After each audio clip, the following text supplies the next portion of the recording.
Okay, welcome back to our next session. Maybe today we'll be out of the spires, who knows? Actually, I do want to move us back to where we once were. Just for clarity. Hopefully Dan's able to download this. With his Yeah, I'm 700 good. ping. I mean, on my end, you have bad ping, so On the Yikes. turntables. yeah. Anyway, yeah. Who would like to, give us a summary of last session? It's been a little while, and it was combat heavy, but still worth, I think, the recap. Who would like to be brave? I can do it, but real quick before I do that, do spell slots in multiclassing add to each other? No, there's a separate table. I can try to find it while you give the recap. There's a separate table. Yeah, Yes. it's based on your combined spellcasting level. Yep. Interesting. Found a website for it, actually. Oh, then link that. Then don't Yep. go. Yeah, off. I just want to look at that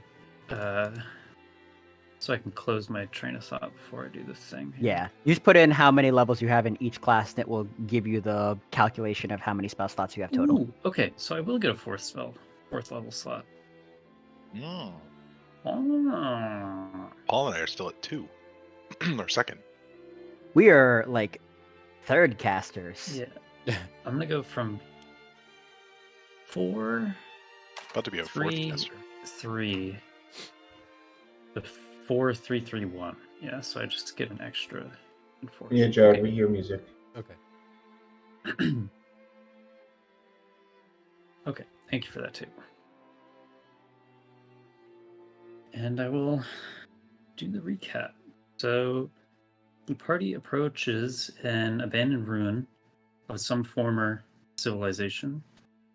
They notice dragon bones in the landscape, which also includes ravines that are seemingly cut out of the spires. So they tie up their horses and descend into one of the lower regions. Their investigation reveals carvings of a goblin culture that praise dragons as creators of the world. It's possible there is dragon treasure hidden in the ruins.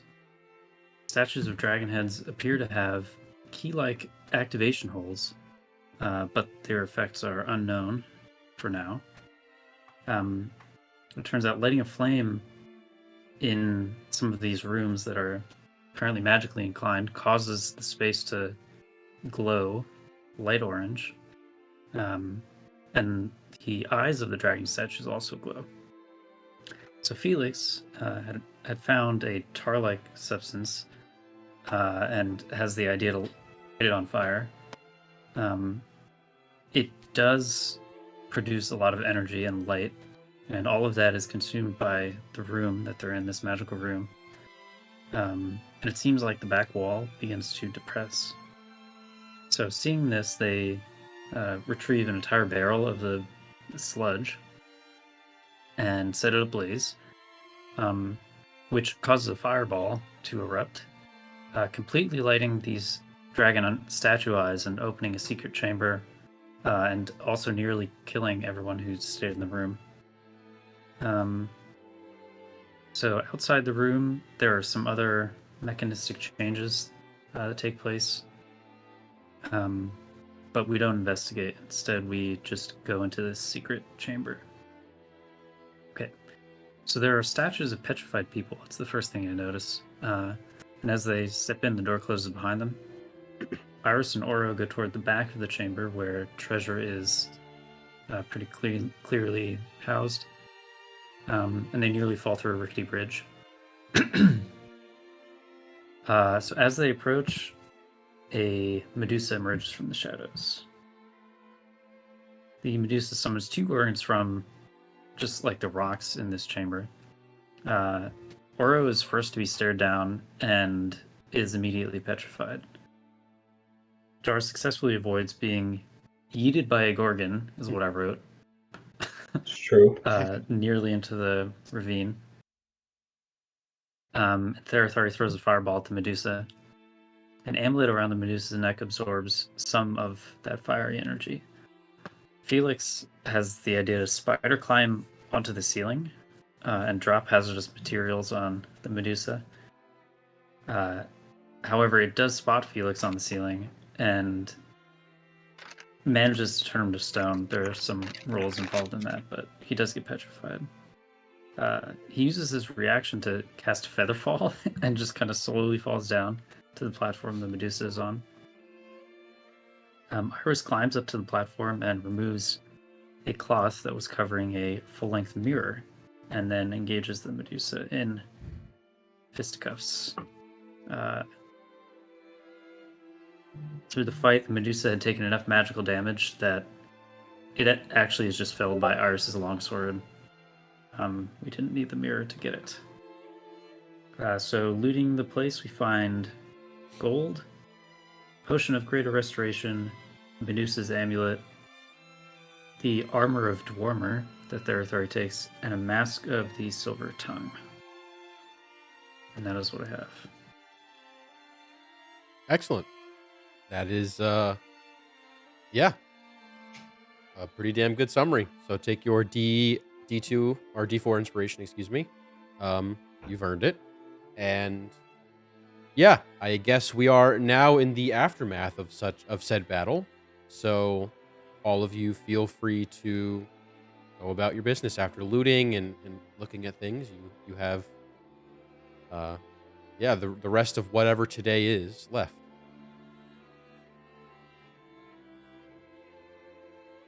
So are we still like locked in here? Do we have a way out? I was about to ask, do we know how to get out of here?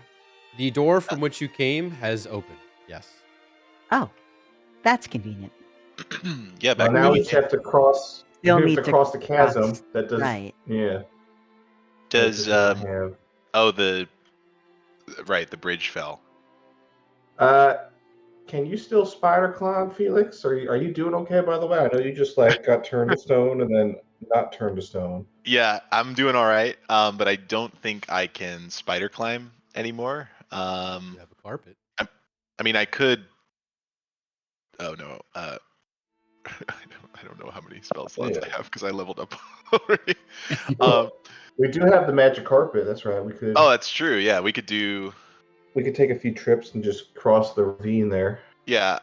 Can I kind of ferry the party across on the magic carpet? Yeah, totally. Actually, I don't know if it was mentioned in the recap, but Oro is petrified. Was that mentioned? Oh yeah, Oh, Yeah, that was- right. Oh my yeah. god. She is. Yeah, she is stone.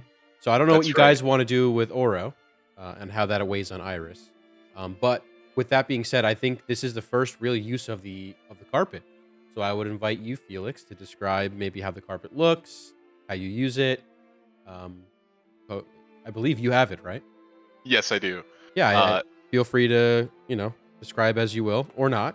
But I feel like it's a cool moment. So I think we did use the carpet once before, but this is Felix's first time like wielding it. Last Yes. time I think Iris used it Yeah, to Iris get us was up right to last time. get us up to that like waterfall secret entrance thing. But Felix will lay the carpet out. Looks the same. Although since it's in his possession, the command word has changed a bit. I forget what it was, but Felix says, "Let's go!" And the carpet begins to levitate a little bit. Felix, He where did hop. you pick up that accent? Oh, it's just for the carpet, actually. It's not really my usual accent, but I've communed with the carpet, and this is what it wants. So, I'm sure that'll be hard for other people to replicate that. So, good yeah. enough. So I think it's pretty secure. So Felix hops on. It looks like he has kind of like invisible reins, and he's ready to take whoever across. So you can Iris, take people one by one. yeah. But you will definitely not be able to take Oro. Yeah, I figured. So Oro being petrified, like Oro already weighed a shit ton, I think. Or no, it didn't, right? Because it was just the suit of armor. Yes. Right. Hollow. But now Oro, I'm sure, weighs a lot. It's like 10 times more. Okay, so definitely Something not. like that. Iris, what do you want to do with Oro? I don't know. I can make a new assistant. That's not too difficult. The What would be more difficult? Taking Oro with us the rest of the way through the spires, or making a new assistant? So I can make a new assistant. The concern is that Oro's currently wearing my old armor. Hmm.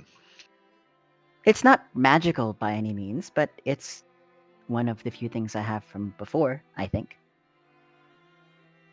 Right. Okay. Well,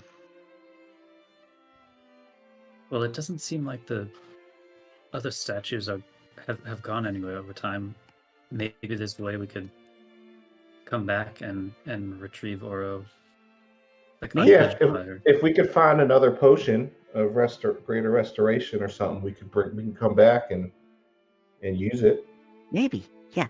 It's not particularly as important as everything else. In fact, if I have to make a new assistant, it will kill Oro. As if But then that I- would destroy your armor, or would it just go back to its original form?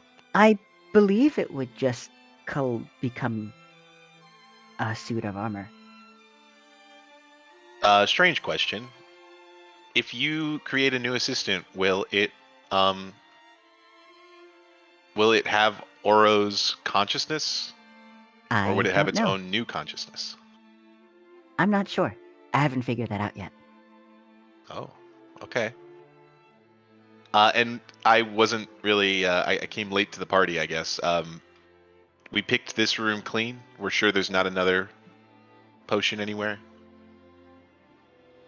I As believe far as so. I know. Okay. I mean, you took a look yourself, right? Did you find another one? I did. I did not. So Or yeah, I think did that- look. I didn't find another one.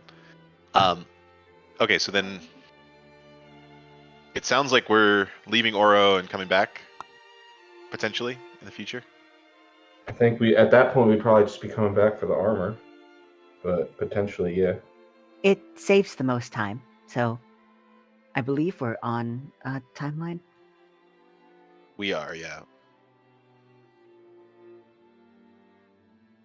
Okay. Whoever wants to hop on, be the first ride, I call shotgun. go ahead. And Felix will scoot over. Okay. Yeah, you can take everyone across, no problem. My alarm spell hasn't gone off or anything, right, during the fight, or No, not at all. All right. And yeah, my alarm hasn't gone off, so I think our horses are still safe. Great. Well, we can recoup back. You head back up and camp for the night. Back up. Okay. Let me... Sure, you're gonna sleep like a stone tonight, right, Felix? You bet. Is that too soon? No, it's fine. All right, yeah. So you guys have the rest of the ruins to kind of take residence in if you'd like, or go somewhere else. I will say at this hour or at this point, I think it's pretty late, right? yeah, it is. Oops, sorry. It is dark for sure. Our horses were up in that house, Yes. so I think we probably just go up there and camp. Okay. That works. Let me. I did mention that the dragon heads were on fire, or there was fire in them. Yeah, they were breathing fire at each other. Correct. So to substitute that, I'm going to place that here. Cool. Good enough. A little bit of light. That's Well, sick. really why I did it.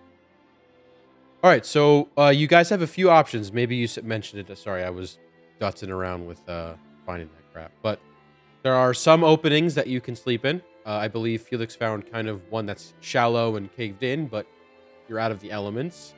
There are other ones potentially. Whatever you guys would like to do. I think we settled on sleeping closer to our horses so we can keep an Okay. eye on them. Yeah, I think we were just Yeah. going to be up in the hut. All right, yeah. So go ahead and sit up in the hut there. Your horses are fine, albeit a little bit at this point, maybe hungry and thirsty slightly. But in terms of anything else, they're not spooked or freaked out or anything. I'll tend to the horses. I'll feed them Okay, and great. water 'em. Just make an animal handling check, because why not? Can I have advantage because I grew up in a farming town? Sure. All right, I rolled a 4 and a 2, so Total of? 4. Great. You may have grown up in a farming town, but you spent most of your time in the library. I grew up in a farming town, but I always did not get along with horses. Yeah. But they're hungry and thirsty, so at least that makes them happy. Are we keeping a watch here? Starting a fire of any kind? What's the plan? I think definitely starting a fire. Yeah, Therathar's curious to see what happens when they start a fire up here, given how the rooms had done. All right, where are you starting it? You can kind of move it where Probably you want. outside of the enclosure. Yeah, outside. Because we know that there's a bunch of flammable tar in there. True. Okay. Or Yeah. we suspect there might be. I don't know if there's more. We'll call it good there. All right, fire starts, no problem. It seems to be, nothing's being siphoned from it. Just a standard small campfire. And I definitely think we should keep a watch. Okay. Forget what the usual rotation is, but I feel like we have a kind of a usual schedule. I think I usually go first. All right. So we have Jara first. Who's following? Therathari will follow. I can follow Therathari. I'll take last then.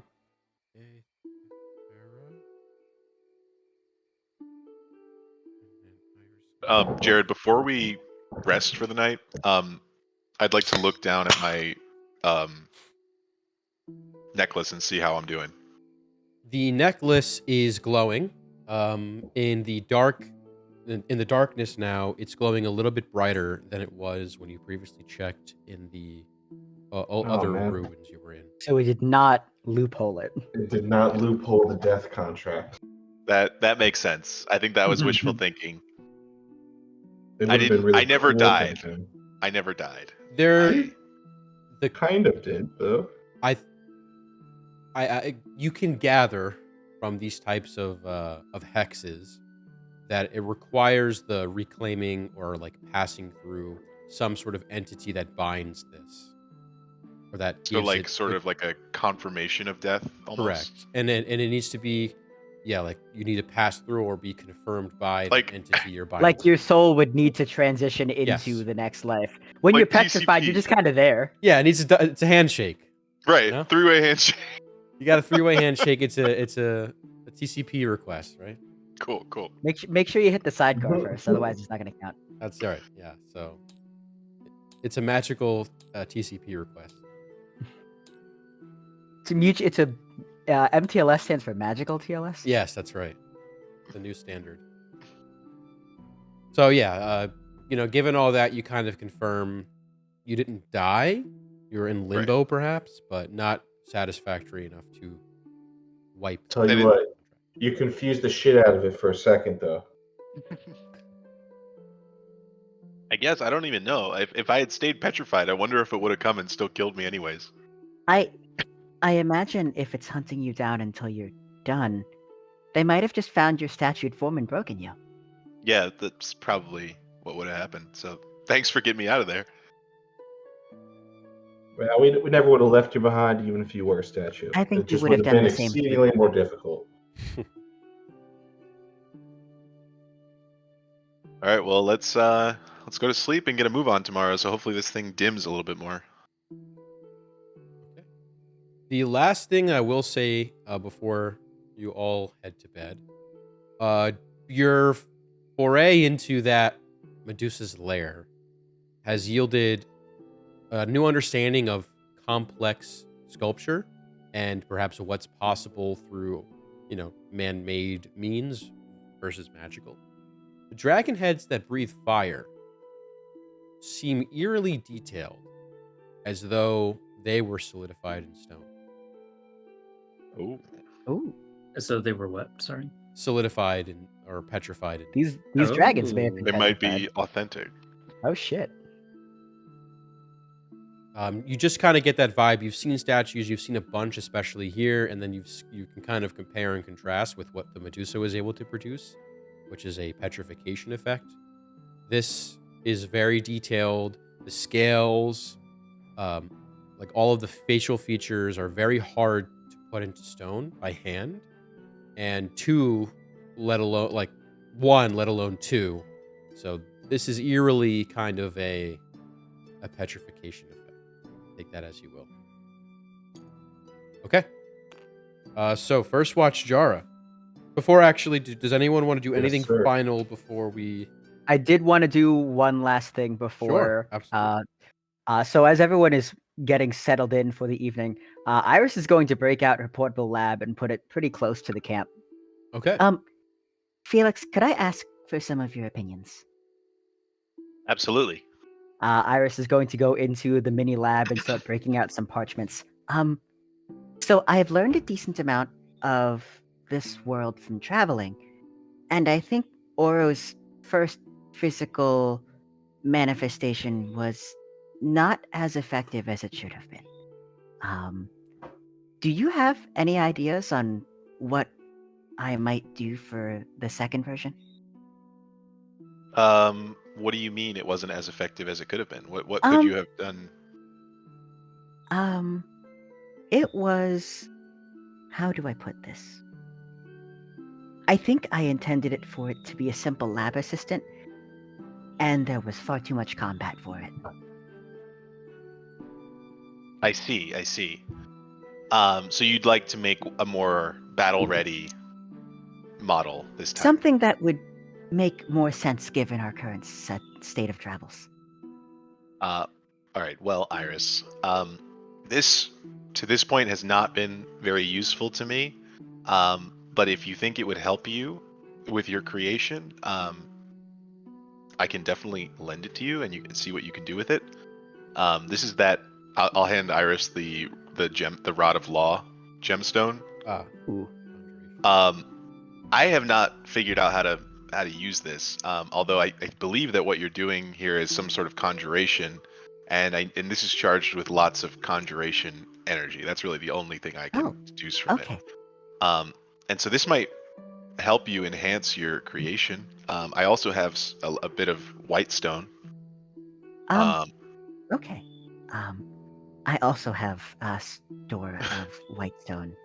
I should be okay on that front for now, but I'll let you know if I need to borrow any more. All right. And I was also wondering if it maybe is time to make a swap as far as the scroll goes. Maybe. I think that might be a good time. So we can kind of, I guess, yada yada that, unless. Okay. Yeah. So you're swapping the scroll from Iris to. So it was in my bag, but I think Right. I'm now putting it in Iris's bag via Mage Hand. Sure. Yeah. That's fine. We are swapping it back and forth. And we are not. What I initially not thought touching it. was I was like, oh, I can just like dump my bag into Iris's chest. But no, if I did that, then Iris and I would both die. Yeah. No, we'd both fucking explode. Good decision. I will say the brief moment that this scroll is out, you notice two things. The first is the fires from where you're sitting and where the dragons are. I guess maybe not. You're in the portable tent. However, I guess you two specifically will hear like an intensifying effect on the fires around you. Kind of like almost you poured oil on it and it kind of grease fires for a moment. You'll hear that. Those of you outside the tent will see that as well. And who would be standing closest to sort of the campfire? Anyone in particular? Probably me, because I'm on watch. All right, make a perception check. Oh, nat 20. Let's go. Hey. Wow, great. Okay, you see in like sort of burst of flame, both in like size and intensity of the heat, you can see briefly a face kind of form out of the flames, and in like this negative space, 2 eye sockets of mouth kind of form, peer out, with these not necessarily arms, but arm-like appendages, all in flame, and you hear emanating from this.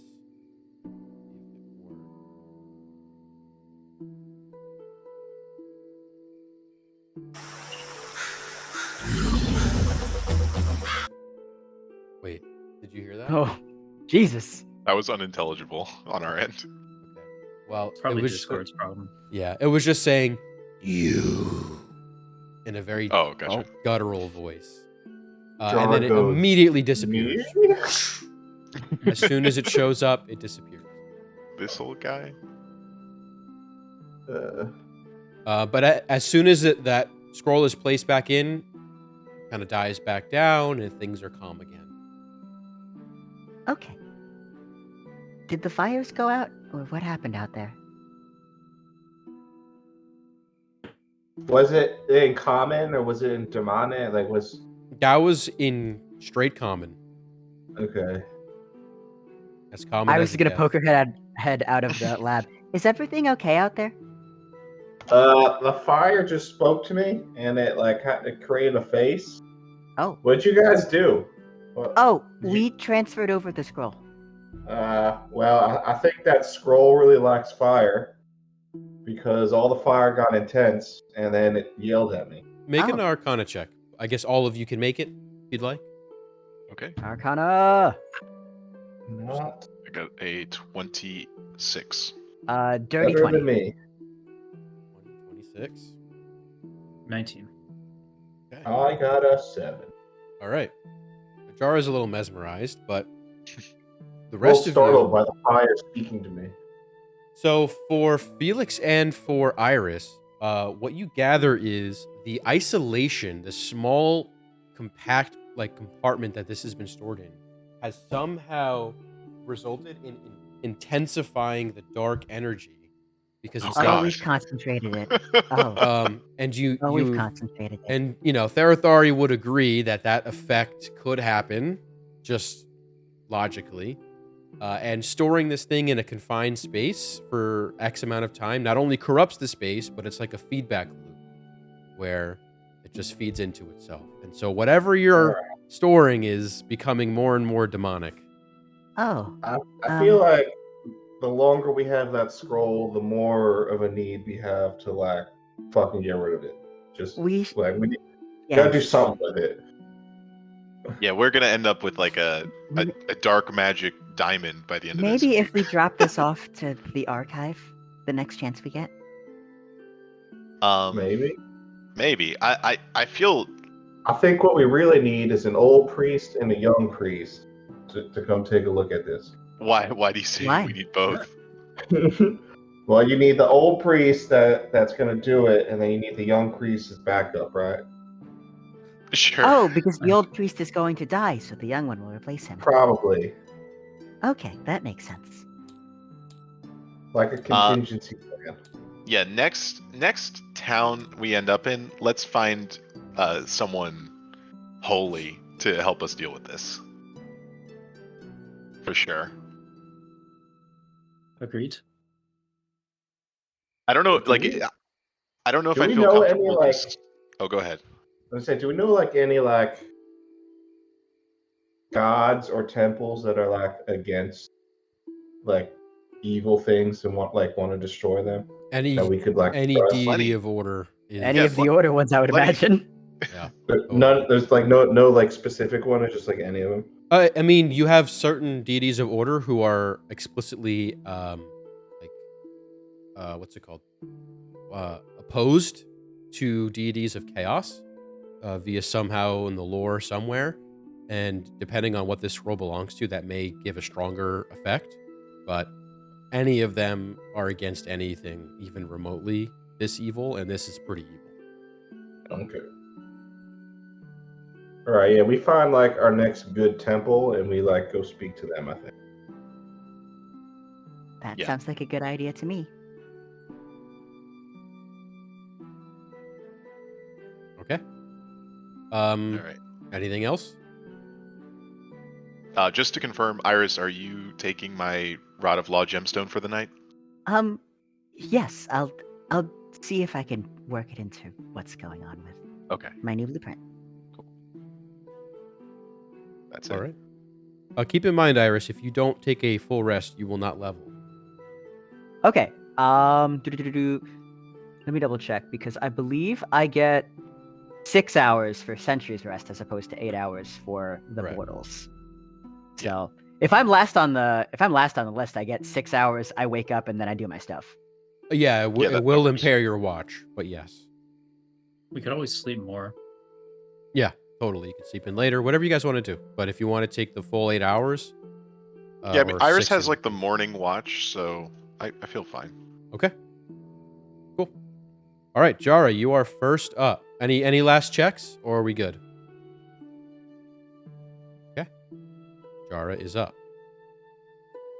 Jara, roll me a... Oh, well, are you doing anything specific on this watch, aside from tending the fire?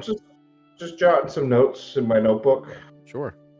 I believe you checked on the status of your package. It got there on time without issue. Yeah. And Yeah, it's I been remember picked up, verified of being picked up. So, by the way, I believe the next day will be Thursday. So, one day, Almost Friday. almost Friday. A lot to share. Yeah. So no issues with that. Anything else in particular? No, I think that's mainly it. All right. Just jotting some notes down. Can Make a perception check. get my thoughts on the page as I do. Perception. Mm. All right, that's not terrible. That is a 12. All right.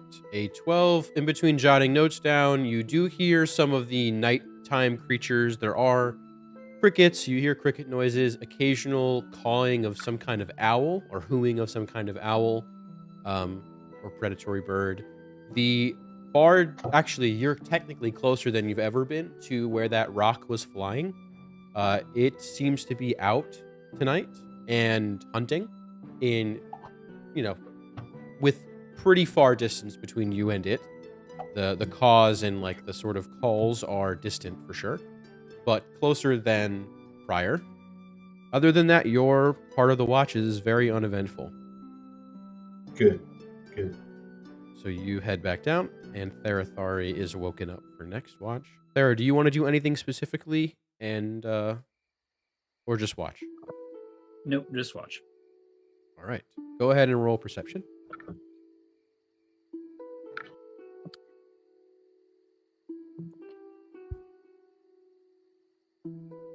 $13. Okay. All right. Stoking the fire, keeping it going. I should mention it gets fairly cold in the spires. Not as cold as like a desert, but it is rock and doesn't retain much heat. So the fire is definitely something necessary.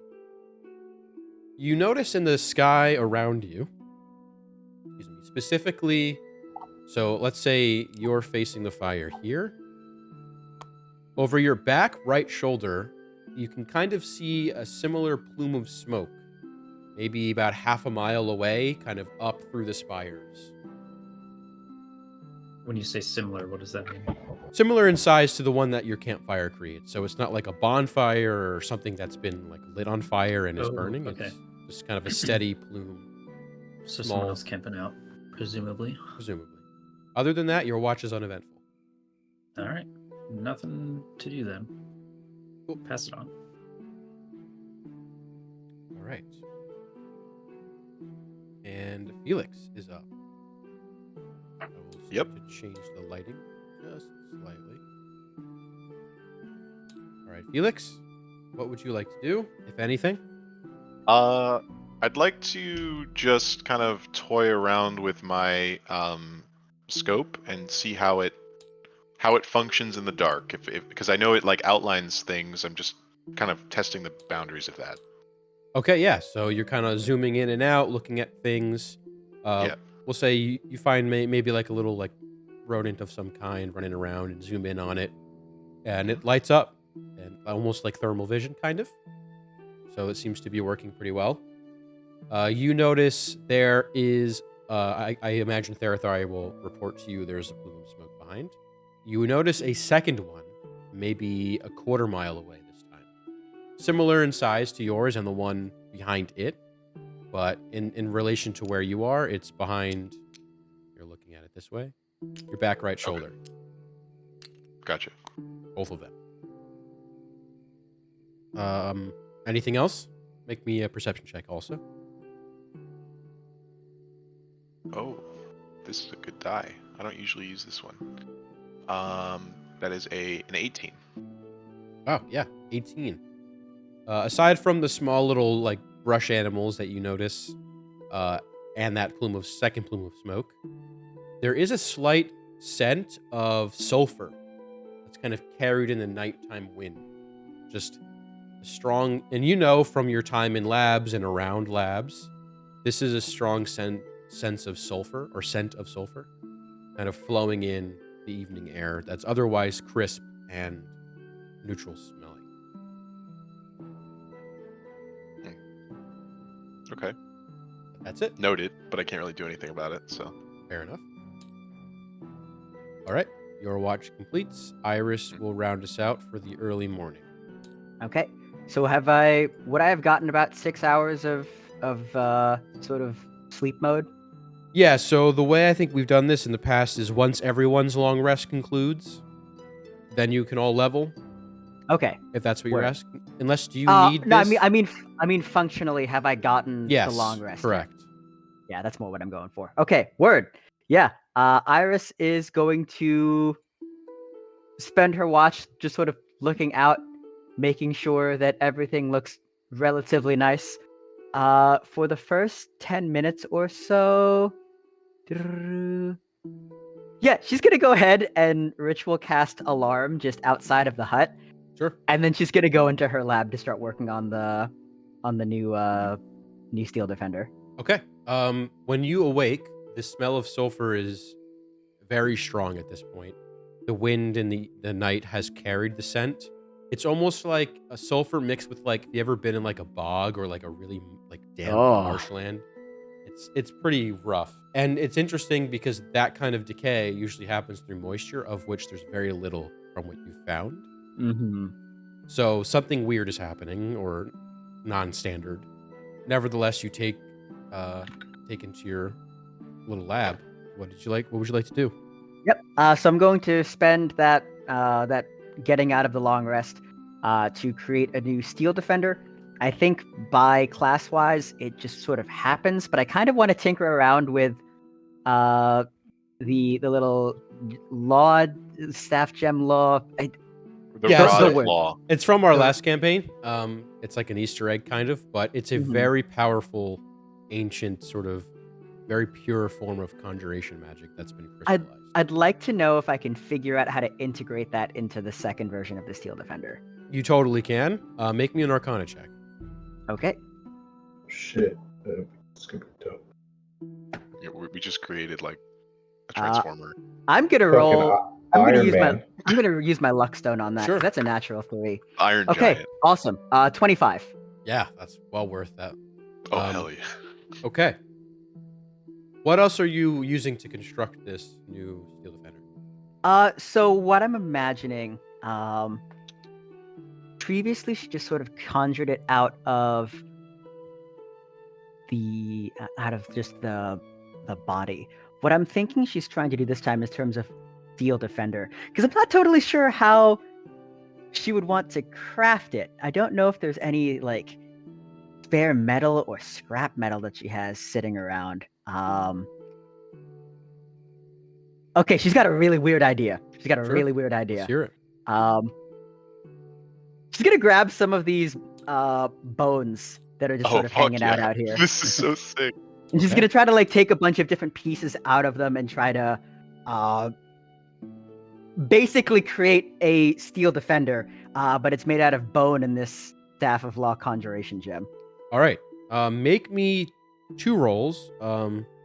Make me another Arcana check. You have advantage on this. Okay. And then the second one is make me a straight intelligence check. Okay, so 23 for the Arcana check. Great roll. Killing it. And for intelligence, it is a 13, which is not as great. All right. So gathering the bones from presumably the dragon carcass that's been here for a while, they're fairly easy to break because it's been weathered and it's been in this state for some time. You're able to construct the frame of your Steel Defender, and using your initial roll to sort of ascertain the magical abilities of this gemstone, you're able to use this directly to help in the animation of these otherwise mundane objects. And in doing so, what you've crafted is this sort of skeleton-like, like cyborg-esque, almost like melded with metal and robotic pieces. And the face is that of like, I want to say the face is less skeleton-like and more. A bit of a small detail. Sure. Because I should mention, this one is not going to be a two-legged assistant. She's making this in the style of an owlbear because she thinks they're kind of neat. So it is a bone and metal owlbear. That is awesome. Amalgamation. Yes, and what's even cooler is the owlbear at the center of its skull is the gemstone, almost like Vision from. Oh shit! From like the Marvel series. Yeah, they got an Infinity Stone. And with that, it adds some additional intelligence to this being. Fuck yeah, it's not stupid. And the reason why I asked you to roll intelligence is partly what I envision is you also imparting some of your own intelligence right into this. Mm-hmm. So unfortunately, you didn't roll amazing, but you do add. So you get a +1 from your roll, so whatever their base intelligence usually is, and then a +4 from the stone. All right. That's so not 9 to the intelligence. Yes. At a +5, that puts its intelligence at 9. So it's not ridiculously stupid. It's not average intelligence, but it's not dumb as a sack of bricks now. But that is considerably better. Yes. That's like really good for significant. That's a -3 intelligence to a -1, and we take those every day of the week. Yes. So unfortunately or fortunately, until you've deanimated or unanimated this construct, that stone is in it. But it has imparted some very strong magical benefits. It can talk, technically. Holy shit! It can learn to talk. So there's that. The software. We got to teach it. But it's at a 9, which is not horrible. It's probably at like a 3rd grade level, maybe less. Hey, I'll take it. Let me put it this way: Felix is less strong than that thing is smart. If that makes sense.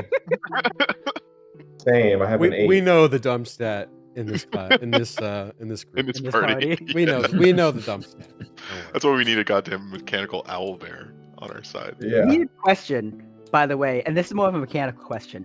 Is Felix considered a medium creature or a small creature? Felix is considered small. Yeah. Okay, because it's a 4-legged creature, you could, in theory, mount this new defender. Oh, great! So we have enough. So you have you have so we've actually turned one of our. Look how perfect that model is. Wow, that is perfect. Oh my god, what? There's a model for a skull Holy shit. for a bony owlbear? What the hell? Yeah. I hate that, but I love it at the same time. Wow, the reeds. Yeah, wow. We've turned one of our people who needs a ride into a ride itself. Yeah. That's awesome. So for please, you specifically, it please only name your works construct. After all, it's smart enough to know its name. Yeah, Iris is going to spend that time to putting this all together and just sort of looking at it. It's just a weird cyborg abomination of something that used to be dead. She's going to call it Mori. All right. So go ahead and change the name on the token, and I'll save it in our token bag. Welcome to the family. Okay. With that, the day is upon us. You all have leveled. Congratulations. And just out of curiosity, Did anyone take my offer to redistribute their class points, or did they just add another level? I did. I redistributed. Okay, cool. Just Should I wanted to- reveal? You don't have to. No, I just wanted to make sure. Oh, okay. I'm just curious. Doesn't matter either way. I figured It I wasn't would. major. All right, so you all awake to the strong scent of sulfur that's still upon you all, and to a very, very scary, I would argue, construct following Iris. Iris is in the process of taking her tent down. Oh, Iris, what's that behind you? And you're gonna see like an ice knife is like in my hand, and I'm ready to throw it. Oh, this is Mori. This is my new construct. I didn't have enough metal to make an exoskeleton, so I borrowed from the skeleton instead. All right, I feel like this is not something that's going to be easy to sneak by people. I feel like we're going to catch a lot of attention. Like we already had like a walking robot. Now we have like this ghoul thing. Like, Yeah. I need to double check. Well, I'm not sure if it would work, but I guess I could feed it an elixir of transformation if I really needed to. do we Maybe have turn like it in- a large blanket we can like throw over it. If we like, find, like a cloak? I guess if we find some pelts, I can integrate it into the system. That might look even more horrifying, but we'll see. It's good for now. We're not going into town anytime soon, so this will work. I decided that rather than a lab assistant, a traveling companion would be nice. Felix, if you're amenable, you should be able to ride Mori. Oh, yeah, I'm definitely amenable. Not a Did you comfortable model ride. this? What? So, did you model this after an owlbear, or is this like some creature that you know from your past world? I did my best. I based it off of an owlbear, but I've only seen 2 of them. Iris draws an owlbear from memory. Pretty much. Yeah. Let me see how she rides. I'll try to Wait, hop on it. is it a she or is it a? I meant she in like the vehicle sense, but I don't know. Does it have a gender? I haven't thought about that yet. It's formless. Okay. All right. So, Yeah. either one, I suppose, unless it gives me a preference. Is It's got a Mori speed of 40 feet. Oh shit. is Mori accepting of this mounting? Yeah? Okay. All right, Felix, you take position on the small of its back, which is the least bony part. There's like a small little what is the best way to describe this? There's like a small part of like the spinal column of this dragon that Iris flattened out so that it's a relatively comfortable seat. And there is sort of like if you're sitting on a saddle, there's kind of like that initial like that handle on the front. She did take a piece of rib and make that like a saddle handle. Amazing. Yeah. This is fairly comfortable, Iris. You've done well. I suppose, in addition to finding a priest, we can maybe find someone to sell one of our horses to, since we now have an extra. Yeah, or well, I guess technically we have 2 extra now, don't we? I think I technically. know we lost one, so we're only 1. Oh, right. Yeah, you have 4, and there's 4 of you, or 5 with Mori, or 4 with Mori. There are 4 people who need rides, 5 Yes. rides. Yeah. Correct. Yeah. Okay. So so we can just, I guess, drag one of the not drag, but like take one of the horses with us. All right, let's get on the move. I think I need to get going at least. Oh, did your necklace start glowing? Yeah, last night it was glowing pretty hard, or harder than okay. it was. So Man, I was really hoping that we could loophole our way around that. Felix, how attuned are you to magical items right now? not very. Okay, then I might have something for you. And Iris is going to reach into the bag of holding chess piece and grab a second item that she infused. It is a cloak of elvenkind. Oh, that's Okay. amazing. Because in my redistribution, I had to get rid of my cloak of elvenkind. That's incredible. There you go. I made this for myself initially since I am not very stealthy, but if there is a specter of death coming after you, it might be worth it for you to hide. Yes, that would be incredible. Thank you, Iris. All right, so you've got the cloak of elvenkind that I've created. Oh my god, this is incredible. I had one up till last night, and now I have one again. And you guys notice there is a glowing Oh, green cool, gem Bryce. in the center forehead of Mori. When did we get that gem? Was I there for it, or do I not know what that is? I honestly forget. Like I I've gone back and like tried to find it, but I don't know. I don't believe you were there.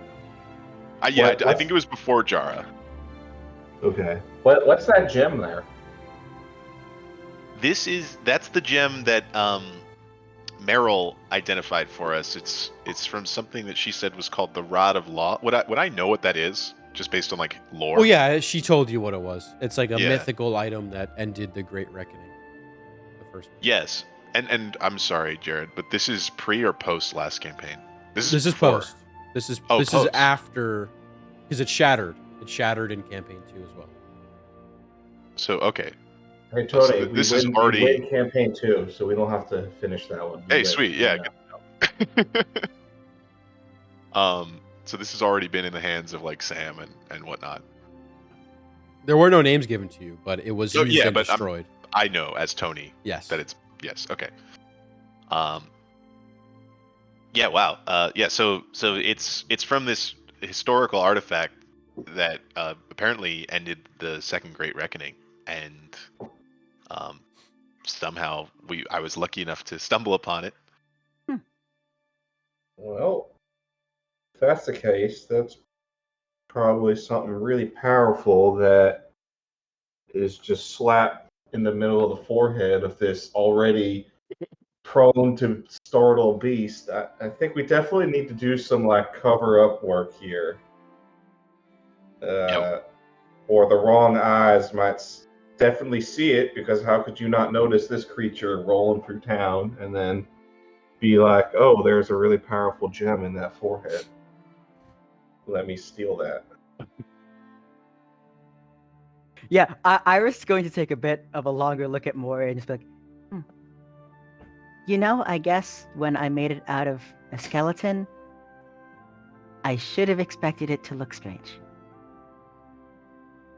Yeah. Well, you used what you had at your disposal. And we can find a workaround, Iris. You've done very well here. This is gonna be a big boon for us, I think. At the very least, it should prove more useful. We might have a new tactic in combat. I have to say, if Felix rides in on this and looks menacing, maybe people just run. I would run if this thing was charging at me. I'll tell you that. I'll like take out my rifle and start just like on the back of this thing. I would definitely run away. Yeah, I would too. This is horrifying. I'm looking forward to our next encounter. And Careful then you what can you wish like for. scream. Yeah, I know. You can scream how you're gonna like assimilate them into the beast. Like, your bones will be added here, you know, something like we'll workshop it, but something Yeah. like that. I gotta work on my scary voice. I have a strange question. Yes. Does this mechanical oddity seem differentiated enough to necromancy that we should be okay traveling? Would that be like? Should I do an Arcana check for that? Sure. I don't. Okay. You guys can. Yeah. Would I know from like my schooling how common necromancy is? You don't, from your schooling, you don't even need to know. It's not common. It's a dark art that's shunned upon. I got a Yeah. 12. It has very much elements of necromancy. The fact that it's made out of natural sort of bone, you know, that is kind of a red flag for a lot of people. That doesn't immediately stick out as a construct rather than a reanimated corpse, you know? Well, I will say that necromancy is not super common, and it's kind of like viewed as like a very dark and sinister form of magic. So I think it would be almost better if it was identified as a construct and not necromancy, not the other way around. I guess I'll do some more tinkering to make it look less dead. Yeah, with sufficient clothing and cover up, it would be fine. But I'm gonna just because Mori's just sort of been like being shown off for the past however long. Iris is going to ask Mori if it knows how to vocalize anything. I know she knows one of the biggest issues with Iris, not Iris, with Oro was that it couldn't speak anything. And while this is a creature, she doesn't anticipate it to speak, but she wants to know if it can make sound. you can see like it forming, like kind of trying, and you hear a oh, kind of a groan. Oh, It I can need I to form think that noises. makes it worse. I think that makes it worse, to be honest. We can train it. We can. We'll work on that. This is just the beginning. It's gonna be incredible. I'm Iris, I glad. see the vision. I'm glad you picked up on that. That was the goal. Make it sound like a zombie. Hey, it's a blank canvas, but it's got just enough canvas that it can be crafted into something. Okay. So what would you guys like to do? It's early morning. Sun has been up for about an hour or two. And the smell of sulfur is strong, as well as the sort of dying fire that you guys lit the day prior. What would you like to do today? I think get back on the road, right? Yep. Get out of That here. sounds like a plan. All right. So, by your Who's, estimates... Oh, go on, Who Tom. has the ring of memory or whatever it's called? Meryl does. You guys gave that to You gave Meryl that, yeah. Oh, after she was possessed. You that's gave her right. memory. Rough. Okay. Judging by the map and the rest of the way you have, you should be out of here within the next day's travel, out of the spires. Hmm. So you guys have made it through much of the spires. Unfortunately, you're heading in the area in which the rock occupies. So if you would like to proceed stealthily, that will add time to your transit. However, will maybe give you a better Are we safeguard. in terms of altitude? Yes. We should be on like the middle path, What is Yeah. it? right? Yes. Wait, what do you mean by middle path? Like, Like there was we use like the medium difficulty path. I think yeah, is what you're. the trying to medium do. difficult. Like one of them was like it was closer to the ground. One of them was like more dangerous but faster, but it was higher up. We chose the one that was like in the middle, right? Yeah, yours is kind of like the mishmash between the two. You know, it's not easy but not difficult. Varying levels of altitude. You're on the decline now. The rest of your travel here will be kind of leveling Right. down the spires. If we're heading down, I'm okay not stealthing for the rock because from my book we learned it stays pretty high up. Correct. Okay, I trust you. Referencing that book, make me an intelligence check also, Jara. Okay. All right, that is a 9. Great rolls from you tonight. All right. I had one nat 20, so True. I used it all on that fire. What you gained or gleaned from the book, kind of piecing things together in your mind, the smell of sulfur that you're smelling now is intentional, and it is a means perhaps to disguise one's scent against the predators in the valley to come. What you don't get is where you find the source of that scent and how to get it on your body, but you know that is why it's so prevalent now rather than before. The sort of tail end here, people disguise their scent, presumably with this strong scent of sulfur. Hey guys, Yep. just talking about that book. I remember a passing passage that I read when I was looking at the rock. Something about towards the tail end of this journey, you want to disguise your scent for predators, which is why I think what this sulfur is. But I don't remember there being much more about where to get it or anything like that. Well, I think just the purpose. that's totally fine. And Felix will go around tapping everyone and making them smell like sulfur. There you go. Hey, You all smell and reek like eggs and sulfur and fresh morning marsh. Should be a candle, morning marsh. There you go. You all reek. Including Mori. Mori smells like sulfur as well. Yes. Good. Okay. Mori already smelled like Blessed by the stink, you guys head on out or towards the end of the spires.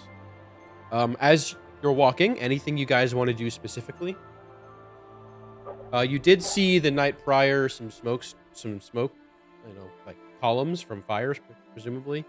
So if you want to proceed with caution or do anything, just let me know. Otherwise, we'll go to the first checkpoint. Just be vigilant of ambushes. Do you have enough of whatever you did, Felix, for your horses? No, although I think Iris can also do this. Yep, I can also magical tinkering. So the horses are also smelling like sulfur now. Okay, good. Just a whole big cloud of stink coming from you guys. Okay. It's a little noxious, but, you know, whatever wards away the bad spirits, right? So our first checkpoint, you guys have been, I guess I should describe the topology here, is a little bit different than previously. You kind of started in this damper, kind of more water-ridden area, and then you've transitioned after crossing through a tunnel to a very arid part of the spires. Not much rain for some reason, or moisture is held within.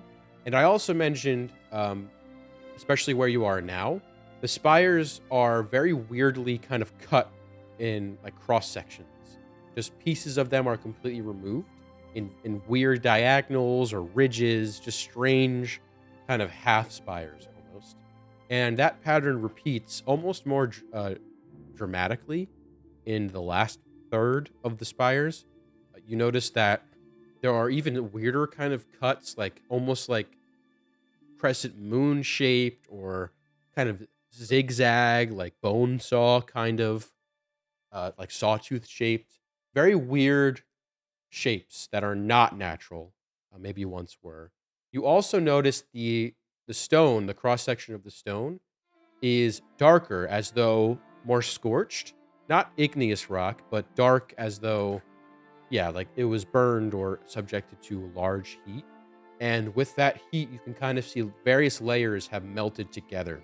So you lose kind of the history of the spires after a certain point.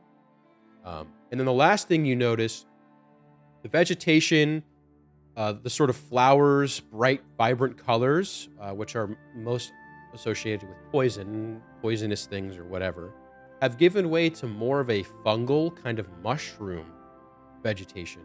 So much of the flora here has changed into fungus or weird, like whatever plants remain are very weird, dark brown or dark purple in color, their flowers. And everything here also seems larger. The mushrooms seem to be larger. The flowers seem to spill out into like larger canopies.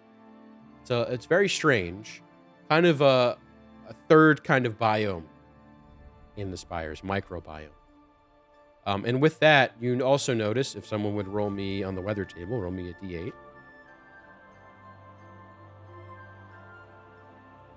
7. Okay. You also notice that this area is perhaps the dampest you've been or experienced in the spires. The normally like cracked, caked clay is more like loose dirt and mud now, and sometimes there's little pools of still water, and you can see there's mosquitoes that kind of hover on the surface. zap at you. And other than that, every so often in the distance, now getting ever closer, you can see this shadow kind of move across the ground and spires. And casting the shadow is this huge wingspan, massive bird. Kind of flies through, and you can hear the distant as it echoes off of the spires themselves. You are entering the territory of the Rock. Dwayne, his name is. Okay. So your first checkpoint, you come to a or a fork in the road, as there are many of. This fork in the center is a rather thin but fairly tall spire, and you kind of fork around for a little bit of a ways.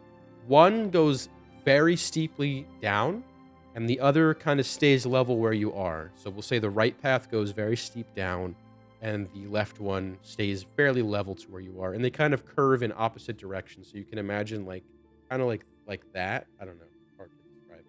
But that's what you're looking at. Do you guys want to do any checks or do anything to figure out what you want to do, or you want to flip a coin? Up to you guys. Well, my gut says go down, right? Because we're trying to get as far away from the rock as possible. Hmm. Yeah, the Is there only, anything only about thing that that I have downward? about. Yeah, I was going to say probably something similar. The only thing about going down is, since this is like such a damp area, I wonder if it gets very like swampy down there. True. Was that enough to deter you from that path? I mean, can I do like a perception check down the downward path? Sure. That's pretty good. 15. Okay. 15. I'll let you supplement for a nature check too if you'd like. A chance at a higher roll, whatever you want. Nature is going to be one lower, so I'll stick with perception. Okay.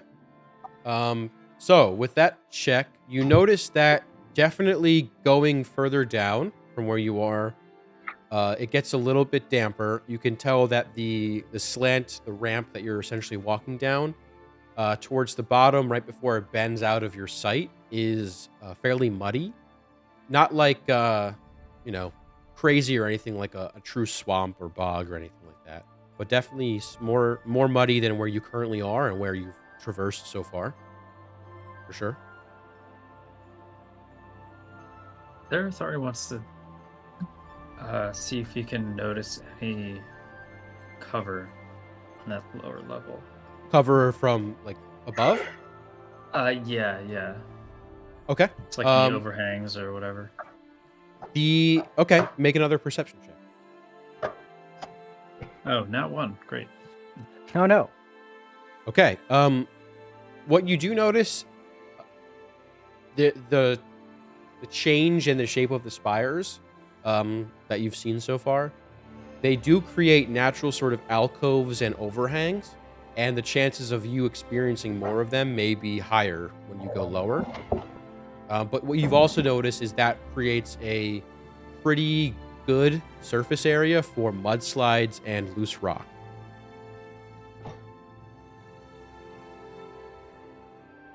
Okay.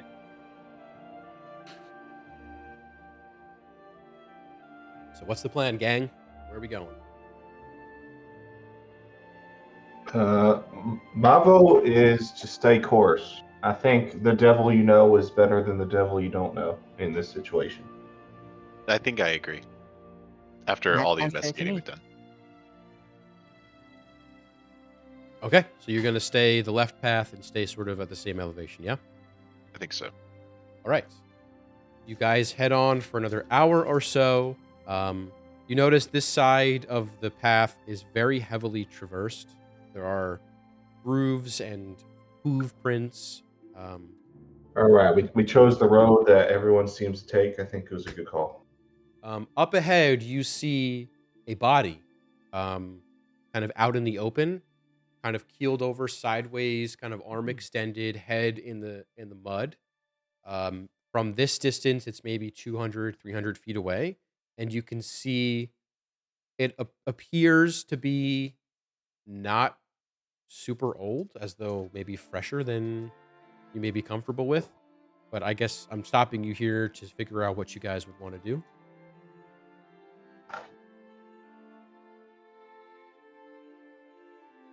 I think we should like creep around the body and like leave it alone. Yeah. That's my gut. Yeah. I want to eat the body. I have no desire to go near it. All right. Getting about 180, 50 feet now. You can see this body is maybe 3 or 4 days old. And it looks like it didn't die from, or it wasn't killed by any like stab or slash wounds. This looks like blunt force trauma, as though it fell quite a ways. Oh, Oh. no. I see. All right, let's not get caught with a rock. All right. Kind of rude that he just dropped him and left him there. Didn't even try to like, I don't know, eat him or anything. Okay. So hugging to the side, away from the body, you head further on down. I would like one of you to roll me a d12. Any one of you. Gonna do it. Got Go a for it. 5 there. You got a 5? Yes. Okay. All right. You guys are now slightly on a decline. A very slight, very, very gradual decline. And you notice the spires on either side of you, they're kind of these long, rather than tall, but long spires. They kind of create this U shape. And you notice there is this buildup towards the base of mud. This area looks like it's ripe for mudslides. And from your knowledge of them, they do happen randomly sometimes, but also they are caused by disturbances in the ground, however slight that might seem. Do you guys wish to carry through this area a little bit slower, more steadily, or blaze through it, or what? What do you want to do? Slower. Yeah, I think slow down a little bit to not. Yeah, let's bring it in a little bit. Just a little bit. All right. Yeah. And are you wishing to travel single file, or you can go side by side here, in rows of 2? Iris can be up front. Okay. I don't know what minimizes our risk of disaster. Probably single file, Yeah. right? I'll just grab you guys. Yeah, I think single file probably the move. I'm fine with single file. All right, so just orient yourself here on the left into the order that you are traveling. We'll say the front is like here where Felix is. Oh, front is up here. Okay.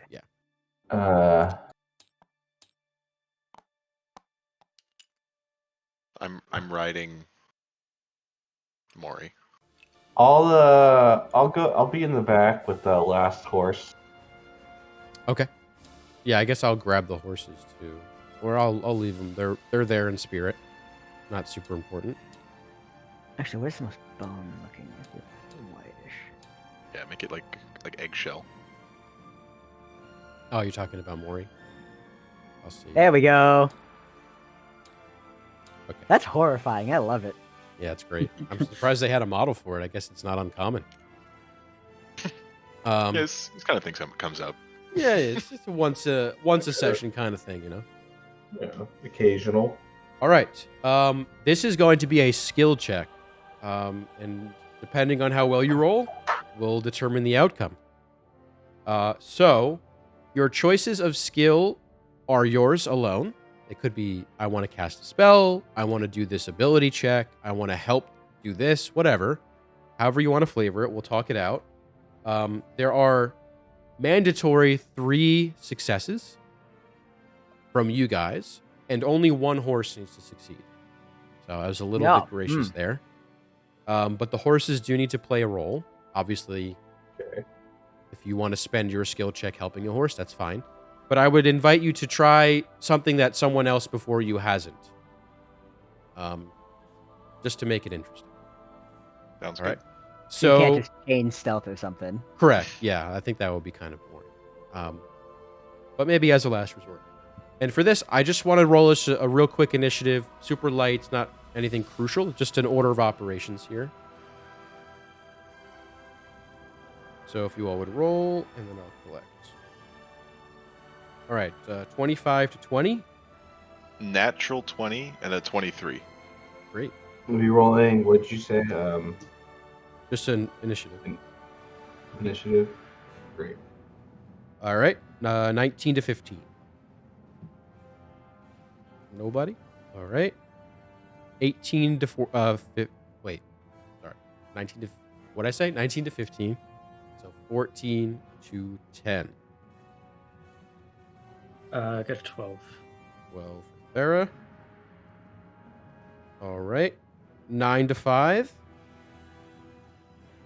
Yikes.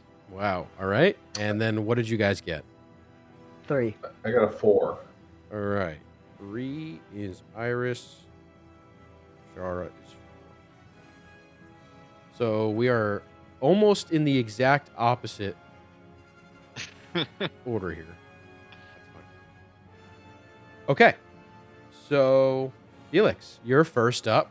You notice the slick conditions around you, and you notice that any significant disturbance to the ground may result in a shift and mudslide. Yep. What would you like to do? I would like to use my knowledge of nature Okay. to guide Mori's steps and sort of tell them where would be the best place to kind of place their feet All right. as they go. I love it. Roll me a nature check. That is a 19. Okay.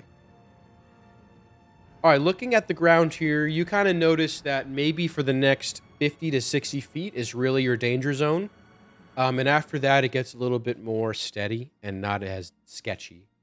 What you also notice from that roll, there are certain pockets of the ground here that look as though it's kind of like quick mud, where you make the wrong step necessarily, and you're not dealing with a mudslide, but rather you are falling into an ever-deepening pit of mud rapidly. Yeesh. I will alert the rest of the party to that. All right. Do you want to move at all? Well, I'm on Mori. I'm just moving forward as much as I can. Oh, you're on Mori. Got it. Yeah. Okay. Totally. All right. Felix has rolled. All right, Thera. What are you doing?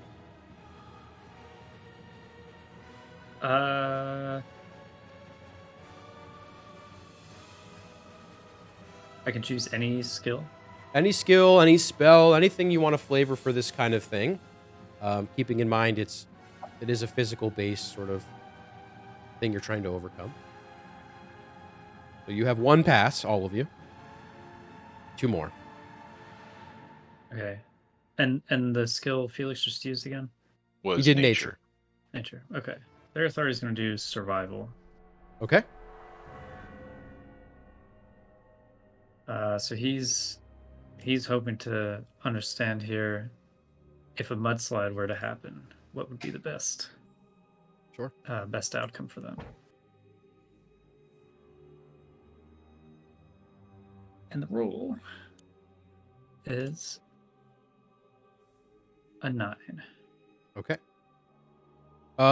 By your best estimates, the sort of basin-esque type of situation you're in, your best bet would be to try and outrun it as fast as you can. You'll be lucky to outrun it, either in front or behind you, but staying where you are would be sure imminent death. Mm-hmm. And you better pray you don't fall into a mud pit while doing so. Okay. That unfortunately is your first failure. All right, Jara. All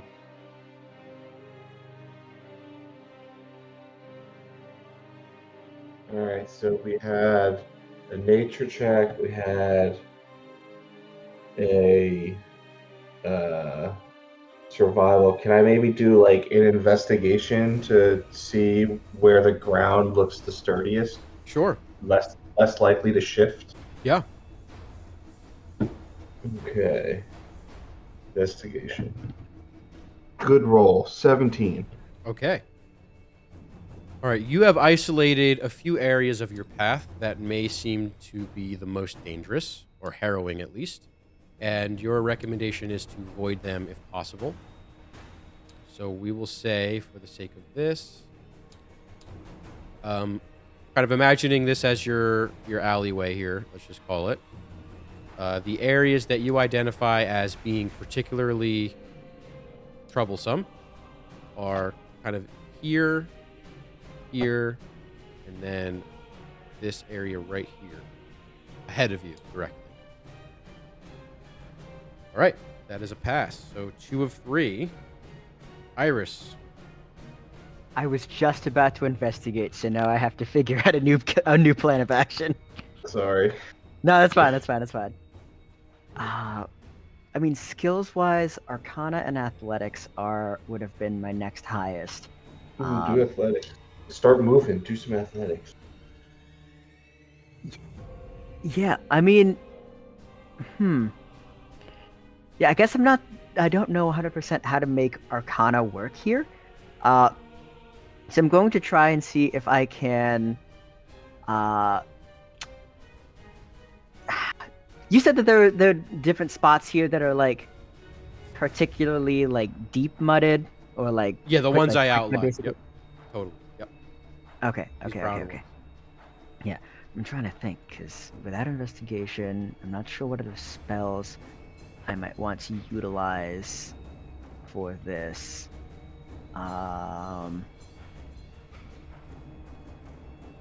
Okay, I got a weird one.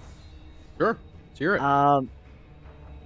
This is leaning towards the use of Arcana, Okay. because I know Iris is currently riding on a horse, and she would like to try and figure out whether or not casting Enlarge Reduce on her mount would make it easier for it to make its way across, or if it would propose more of a danger to it. In which direction are you ascertaining? Are you trying to see enlarging? The idea would be to enlarge it. Okay, go ahead and make your Arcana check. All right, that's a 13. I'm gonna go ahead and use my new 7th level Artificer ability, Flash of Genius, to give myself +5 to that. So that's gonna be an 18 altogether. Okay, that it will pass. 13 did not, so you made the right decision. Your best assessment, enlarge would probably get you across, but almost definitely cause a mudslide. Okay, gotcha. Good thing we figured that one out before actually casting that spell. Yes, that was worth a check. All right, so I'll invite everyone who is on a horse to roll a straight. This will be athletics or acrobatics. Let me determine what the horse stat is. Horse stat line. Let's determine which is probably more ideal here. So their dex is +0, and their strength is +3. Okay, so horses are +3 athletics. Felix, you get a +5 for Mori. Sweet. All right, so all of you can, I assume, want to make athletics checks. We just need one to get over 13. So anyone on a horse? Not me. I got an. Oh, Mori doesn't count as a horse, right? So never mind. Yeah, so we rolled a Oh, 5 on our side. I'll roll for another horse though. I have the second horse got a nat 1, so yeah. Oh, So jeez. none of your it's horses all- passed, huh? It's all on you, Tom. You got one less horse. 6. Wow. Okay. All right. These horses are 50 shades of fucked. So here's what we're gonna do. So you all make it. One of your horses is going to die. I would like each of you on a horse to pick a number 1 through 4. Ah, Jesus. You can't take fucking each other's Christ. number. So decide what you want and let me know when I write it down. Those of us on a horse pick in order of initiative. So, Thor, I get you get to pick a number first. Yes, that's correct. Can we say that the horse with no one on it gets the last number? Sure. So it could die. 3. All right, Thera chooses 3. Gara, I'm number 1.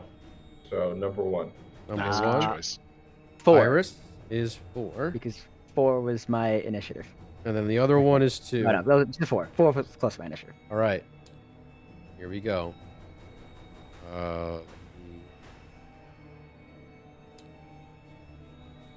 Sec.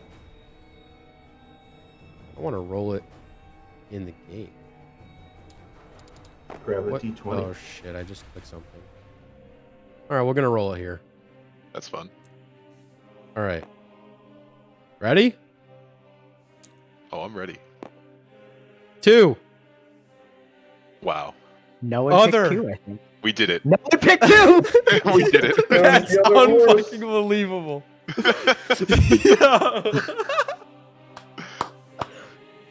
Oh, I love it. Wow. I love it. I I love love it. Dungeons and Dragons. I love it. You can't make this shit up. That was literally as chance as it gets. Okay, so what happens is you all make it through the mud areas, the deep pits, and the mudslide danger zone. But your horse steps into a mud pit, and unless you want to really risk it going back in there, are you going to let it die in the mud? I guess you could put it out of its misery before it goes under. But what are you doing? It would take a valiant effort and risk to cause a landslide, but you could potentially pull out that horse. I was about to suggest like trying to use a rope, but then I think we would strangle it. So I don't know. So it's just as a clarification, whose horse is No one's. getting stuck? It was Oh, Felix's. just It's random. Are we like moral Just the people spare- who want The spare horse. what's best for You the also horse? wanted to sell it too, right? But that's that too. That too. that's really what. I mean, Okay. if we can't So rescue it, we You can can, put it it out would- of its misery. It'd just be hard. So I know that if I enlarged the horse previously, it would have definitely caused a mudslide. If I reduce the size of the horse, does it make it easier to get it out of this mud problem? It would make it it would make it easier in the fact that it would be less disturbance to the surrounding area potentially, but it would also make the time to save it a lot shorter. Okay, got it. Okay, Jared. Uh, Weird question. I feel like this is one of those like edge cases where anyways, how do mud pits work? If I were to take my bottle of holding and dip it into the mud pit, would that lower the level of mud? oh my god. That is certainly a question. So this is kind of like if you're drowning and you have the bottle of holding, can it help you? Yeah, I would basically. say if it was left there for enough time, maybe. Okay, but it doesn't happen quickly enough for it Correct. to like have an effect. It would not be an Okay, instantaneous. I would draining. say the Mud is flux also of the particularly bottle is viscous. not large enough. That makes sense. I like the way you're thinking though. All right, so here's what we'll do. I'm gonna start a minute timer. Let me find it. I think there's a timer in Let's use here. the extra time. Yeah, use the extra time. I think there's a timer. Yeah, there is. Oh, I just went to that page. You're welcome. I have All a right. grappling hook. I'm going to put a timer for 60 seconds, starting now. 60 seconds to determine what you're doing.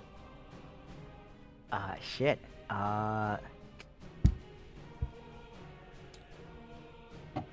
I mean, I Alright. don't have any other way to get it out aside from putting the rest of us at risk. I honestly don't think I do either. I'm like looking through everything. If I had like levitate prepared, we'd probably be fine. But like, when do we ever use levitate? I think we just I don't shoot see it in the a way. head. Felix, Fair. I say you just shoot it in the head. I think Thara was gonna say something. I don't see a way to do it. Thara, I know you're the like animal person. Do you have any qualms with me putting it out of its misery? Not at all. Go ahead. Okay. All right, it's been decided. Yeah. Yeah, it's gone. It's gone. Okay, Felix, you walk up. Do I roll for this? Sure, just to make sure it's not a nat 1. My gun is gonna. What is it called when I roll? It's like a backfire. It's never Misfire. happened. Misfire. Yeah, my gun misfires on this. Oh my god. No, not a nat 1. It is, but it's a low roll. It's It's okay. it's a 12. Yeah. All right. Those of you who are squeamish look away, and you hear a and a little bit of a whimper as the horse dies and Sorry, slowly horse. begins to Yeah. be enveloped by mud. And with that, we'll take our 5-minute break on that moral quandary. Thank you guys for participating in this trolley car event. I appreciate it. Your decision has been recorded and may or may not be used against you. I'm on the Hey, we put it out of its Yeah. misery. Fair This enough. horse is going to return in the final fight. Better than either Yeah, suffocating so- in mud or starving to death, or than being eaten alive by some predator. So, Yeah. you And it know, was nobody's horse. yeah. That's the best part. All right, so 5 minutes back at 8:20, and we'll finish out session. So, one horse lighter, your group shrinks slightly, but you are out of the mud valley. Continue on traveling, and anything you want to do before you leave this area or before you head into your next? I don't think so. Mourn the loss of that Yeah. horse, and that's it. So, Yeah, besides morning. you have about maybe another 4 hours of travel before you leave the spires properly here. You notice the elevation you're at now is basically ground level. Reapplying the scent of Nice. sulfur. You've seen the rock kind of flying out and about. You haven't seen it come anywhere near you. So you're pretty confident that given the scent you're carrying and how close you are to the exit, that you're out of the critical path here, which is a breath of relief, I'm sure, a sigh of relief from you all, given what you've experienced in the spires. And then in the last little leg of the spires, you see now more indigenous kind of settlements kind of pop up. Like people live inside the spires. They seem to be pretty primitive in terms of their technology, and they seem to be very small. You can see there are kind of carvings and statues of primitive gods. Do any of you want to make a religion check? Sure. Okay. Yeah, I'll do one too, even though it's not my strong suit. Sure. I got an 11. Yeah, I got a 3. I continue with that statement that it's not my strong suit. Yeah, I mean, like I +5 to religion just natively. Okay. 14. And 9 for Terra. All right. So,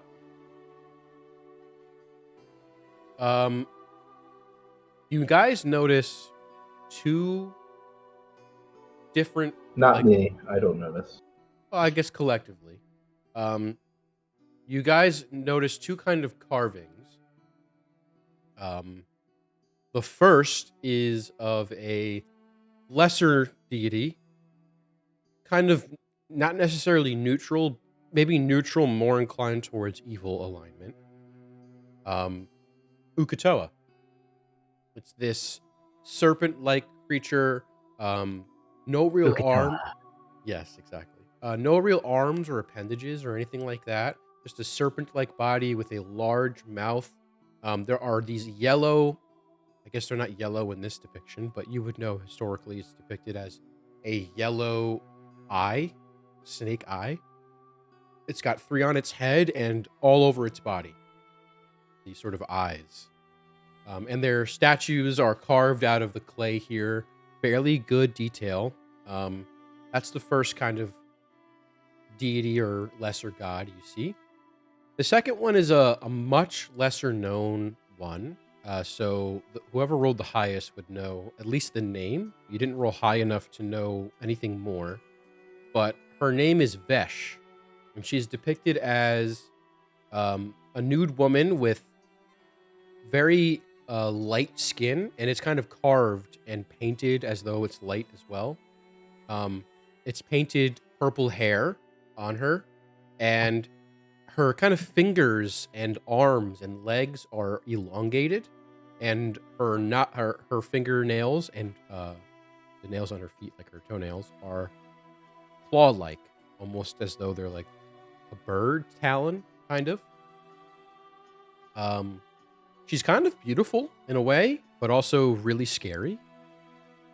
So those are the two depictions of the deities that you see worshipped here, you presume, by these primitive people who keep to themselves. Unless you want to do anything, they won't really bother you or look at you. They just kind of exist.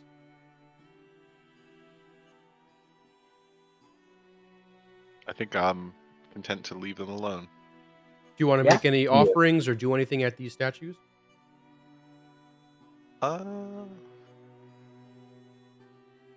I do not. Okay. Nothing here either. Yeah, I think I'm okay. Yep, not my division. Sure. I wouldn't know what I was like, who I was making an offering to. Isn't Ukatoa out of character a sea snake? Mm-hmm. Sea serpent type of creature, yeah. Correct. I wonder why they're doing it here in the spires. In the middle of the spires. Yeah, Mhm. Well, Pirates Right. Bay is not just around the corner. I guess. Yeah, there's a river nearby. It's not a river snake though. Jara doesn't know that because I rolled a 3, but There's Dan is intrigued. Death Swallow Reef sounds like the perfect place to worship Ukatoa. It's actually really nice, calm springs. It's it's just like ice. It's an Iceland Greenland kind of scenario. Yeah. It's only named that way so people don't go to it. Yeah, it's to keep all the tourists away. So you guys have a choice here since you're about to leave the spires finally. Congratulations. A level stronger and a few horses lighter. You are about to leave the spires. So Well, you one have a more. choice. You can choose to go the No, main we can path do it. towards Aunt Bridge. That's sort of that main, large, fortified, very frequently traveled bridge. You can stop. There's a city there called Aunt. Or not city, really a village. That's this one. Or you can go to the Deepwater Confluence, which is sort of this dam city village. They have dammed part of the Deepwater River, and they kind of use it for various things. You can choose to go there. That way, you kind of run the risk of being more in the wilderness, but being off the beaten path, being a little more low profile. Is that also closer? Because aren't we coming out of this So you're this going to side of the be, spire? yeah, you're going to be coming out like kind of right here, right where the W Okay. is, basically. in deep water? Or you can choose to go across this lesser known, a lot smaller, a lot less fortified bridge. It's Deepwater Bridge, and it connects Deepwater across from the spires. That would be a path kind of going this way.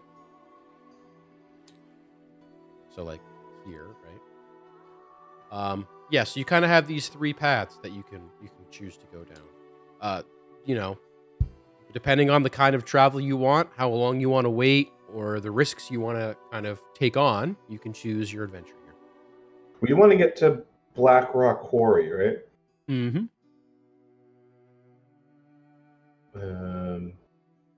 Can we get from? Do we know if we can get to Navarre from the Deepwater Confluence? Yeah, you can.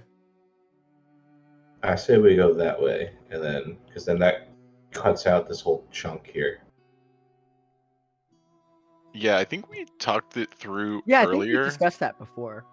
and I think there was some drawback to going that way. It was slower, or it was You're in the wilderness. You're going through narrow paths, through trees.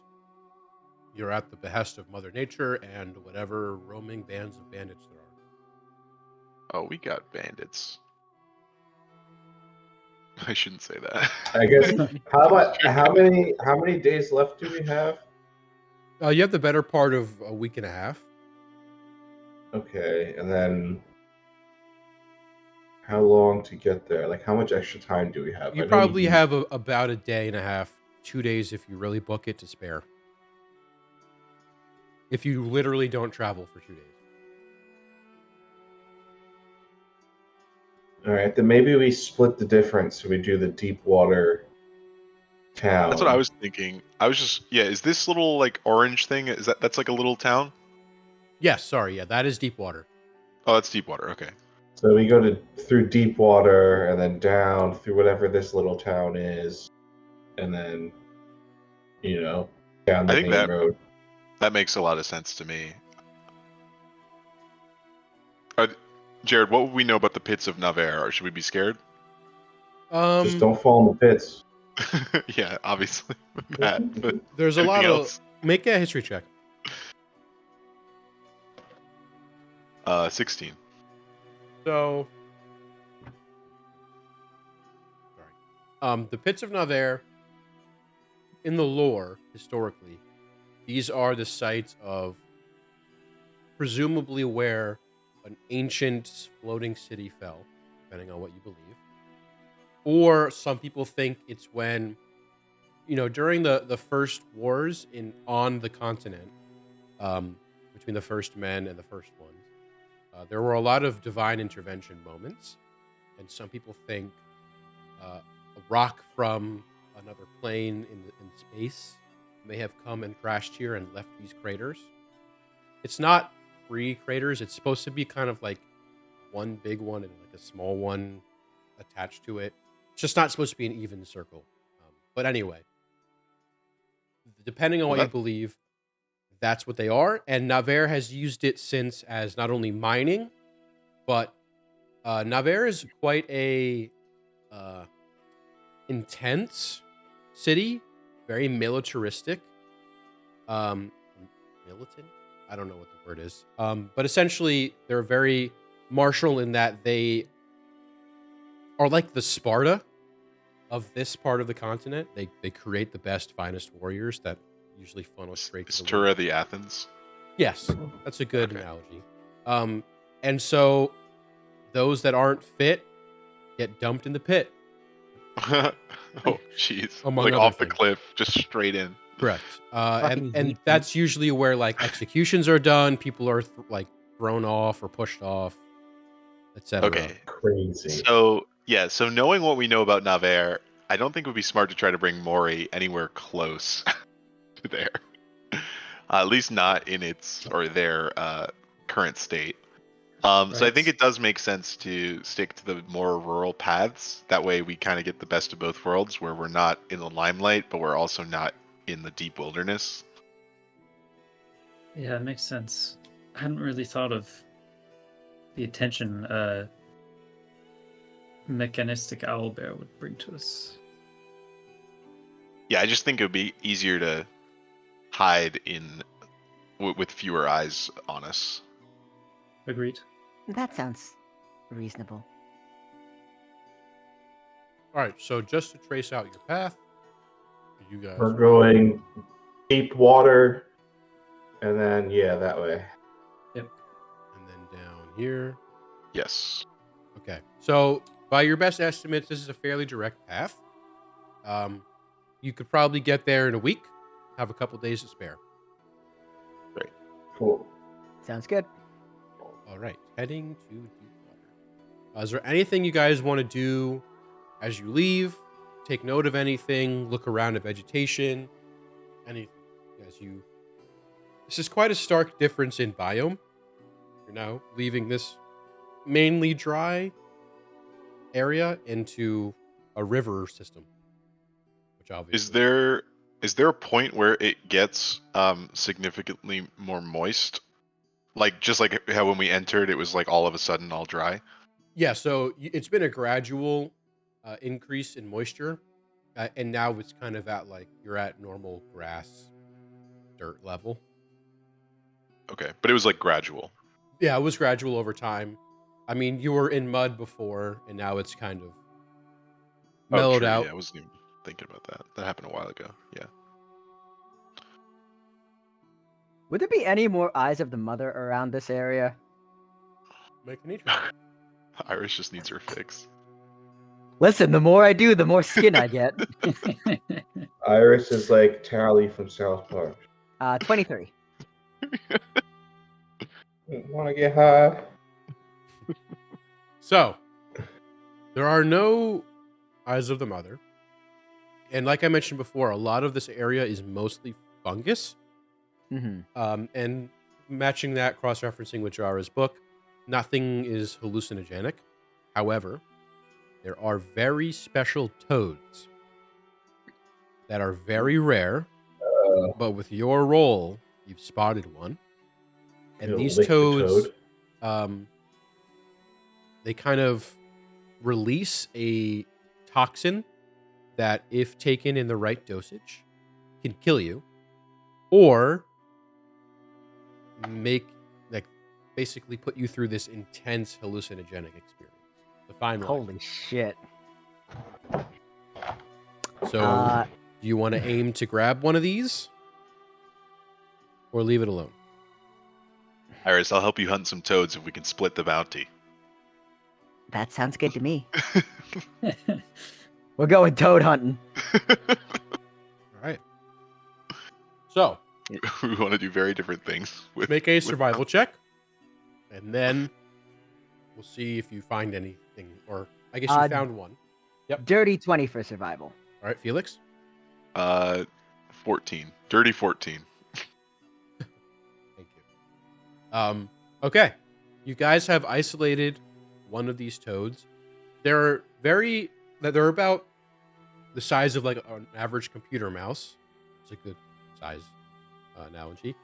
And they're very like naturally colored, except for their eyes and their tongue. They're kind of mud colored, except their eyes. The ones you've seen, barring the one you can catch, but the ones you've seen have these like sometimes red eyes or yellow eyes. Their tongue can be like bright neon green. Very interesting mishmash of colors. Nevertheless, in the sort of mud-caked area around you guys, you managed to find one by the color of its eyes. I need you both, or you either both roll, I'll take the highest, or you can give one of you advantage. Make a dexterity check. Uh, Can it be a sleight of hand check? Yeah, sure. Oh, Yeah. Iris, can I have advantage? oh, yeah. Go for it. I just gave myself expertise. There you go. Fuck yes. Okay, it's very good I had advantage. I got a 3 and an 18, but it's for a total of 27. Wow. Okay. You both inched close, keeping low to the ground, trying not to startle it. Right when you get within reaching distance, spring forward, both of you.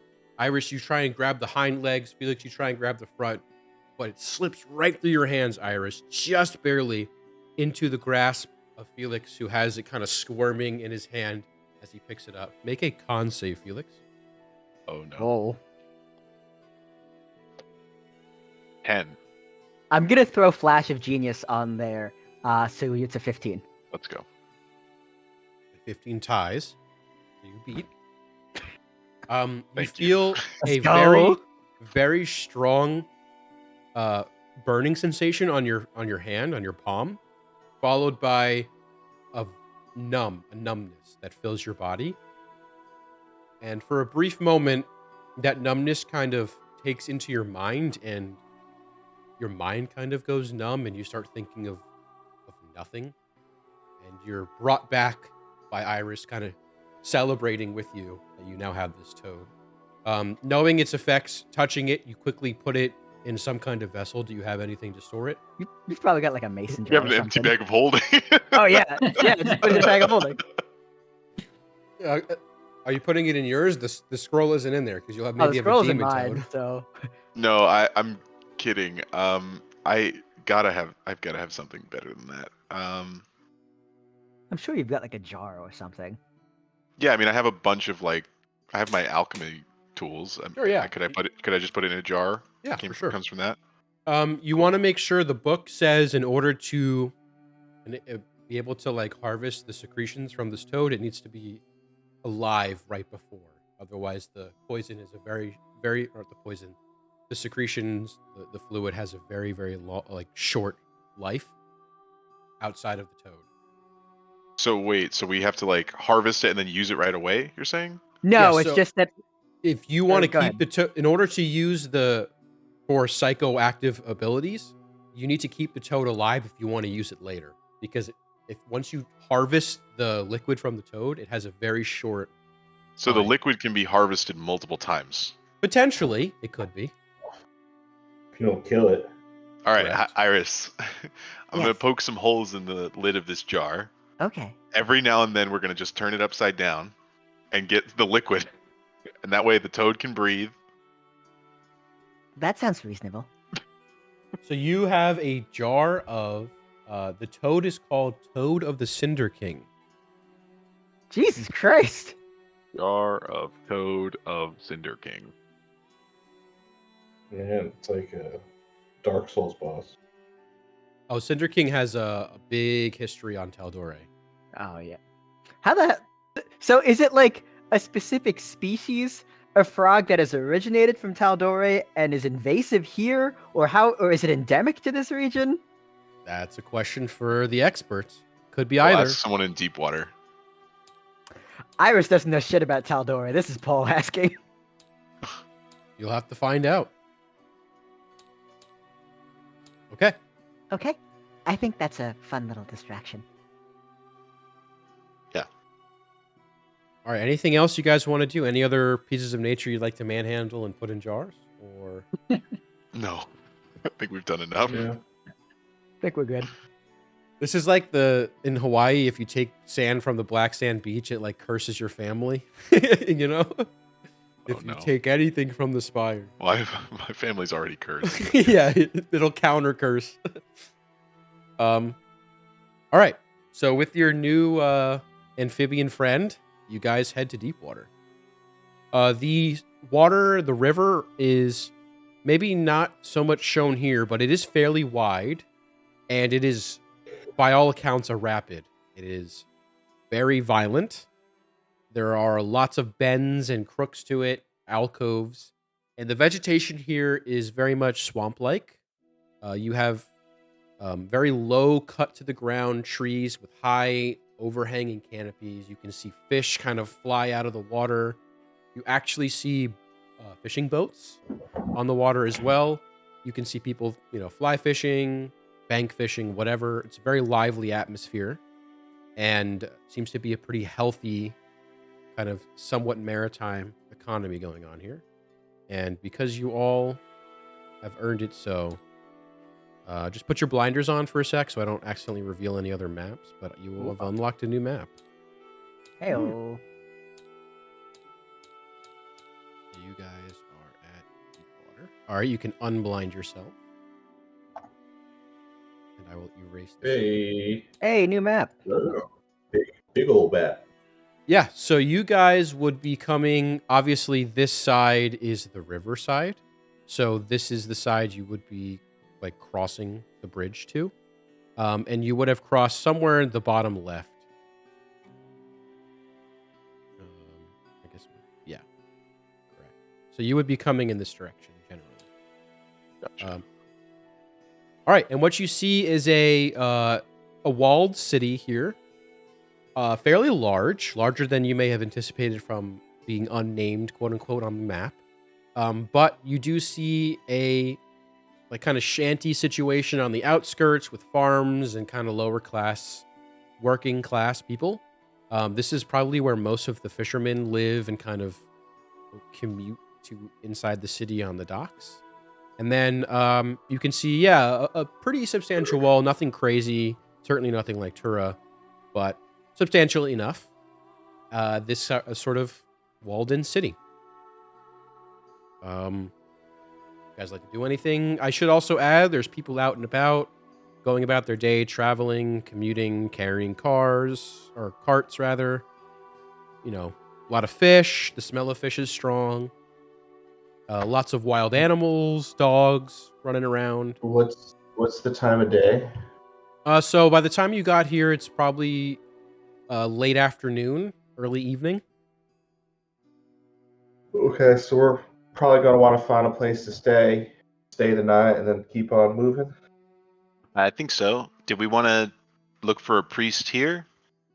Yeah, that might be good. This seems like at least a larger city than I was anticipating. So So I just want they to. might have a temple that weekend. So I'm drawing top left. That is one way out that you can go, and then this way is more towards the confluence side of things. So we want to go up the top left. Yeah, you'd want to go there. All right. So your objective here is to just find a place to crash the Find night. and then temples. Okay. Sure. So entering in, you can see one thing that stands out about this place, compared to the towns you've seen before, just briefly. The main city inside the walls is majority stone. This is akin to Tura. A lot of Tura is just stone. Very few parts of it have grass or foliage. But this area is stone. Kind of stone, like cobblestone, bricks in some area.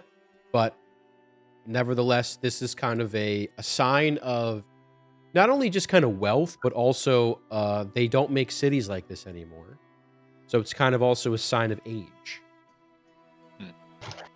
All right. But entering into these large gates with guards kind of standing atop the walls, they're luminous and dressed in the usual luminous garb. So not any special kind of force here. You can see there's sort of battlements set up. There's also like armaments and places for like storing siege weapons and things like that. One thing you also notice is that around the walls in front, there are pits created that maybe go 7 or 8, maybe 10 feet deep, dug out. This city is fortified very well and seems to be fortified against sieges for whatever reason in particular. Doesn't seem like anything recent's happened, but they kind of seem ready for it if there ever is such an event.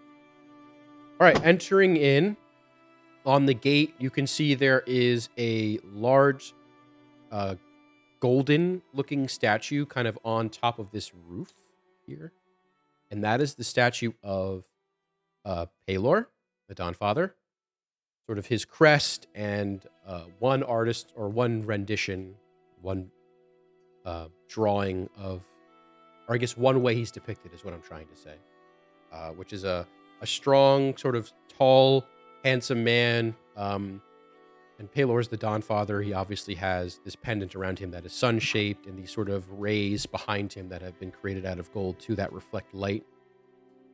Beautiful show of wealth as well. All right, and then finally entering in, I guess you guys have a few options just cutting to the chase here. In terms of like really fancy places, that would be in this section here. You wanted to stay somewhere there. But if you wanted to go sort of run of the mill, not too crazy, this area here is pretty good. Or if you wanted to just find lodging near your exit, anywhere in this sort of block will do. Up to you. Where are the temples located? Oh, yeah. Oh, okay. So there's 2 temples, which is kind of the first time this has happened. One looks to be brand new, and that's this one here. Like, akin to the one built in Tura, but like recently, that was being repaired as well after being attacked. And then there is this temple, which seems to be older. It's on a raised plot of land. This sort of parts of the river kind of roll through it, which I guess I didn't finish drawing. I should have. But anyway, parts of the river flow through it. You can see, and it looks to be the center the centerpiece. So there are 2 temples you can choose from. Is it Alright, so- clear from the outside which deities they are devoted to? So this one here is the green one, the emerald-looking one. This Yeah. is all 5 currently worshipped deities, and you can see their temples respectively put. The Oh, center okay. one is the Dawn Father. He seems to be the founder, quote unquote, or the Hmm. central deity here. And then this one seems to be an old temple. You're not sure what's worshipped there, if anything anymore, if it's just kept around as a namesake, kind of like, hey, this is where, it was founded, whatever. But this centerpiece here, also this part, this looks kind of new, like in a new edition, and this also has representation of all the gods in the same order they appear up here, with, of course, Palor being the centerpiece. My vote is we stay over here. Because I it's close to the exit, close to Western the exit. temple. I was actually going to say we're here for a night. I wouldn't mind splurging a little bit. If everyone else is down, I'm down to stay in the high-end district, but only if everyone else is down. It's not a must. Will that high-end district have any qualms with Mori?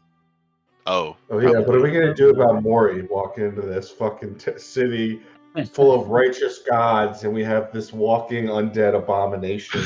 I Well, it's not anticipated actually undead, to be fair. that, like, for this part, you kind of put stuff over Mori, but if anyone really takes a good look, it's obviously gonna be, But Yeah, I definitely would want It's to just a like. pack mule.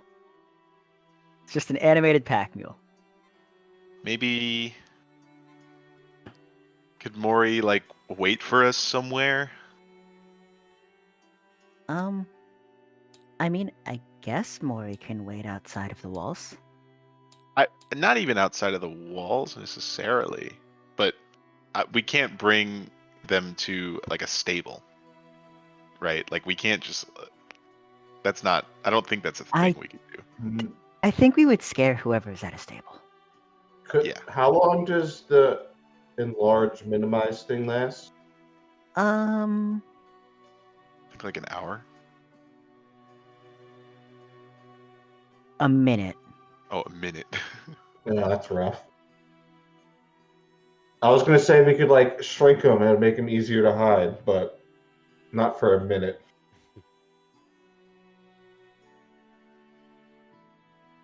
Um, Let me hold on. Let me look up.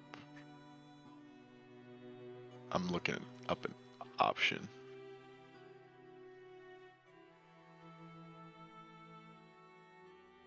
Oh yeah, no, that would only be 10 minutes. Yeah, I don't have any long-term solutions. I guess.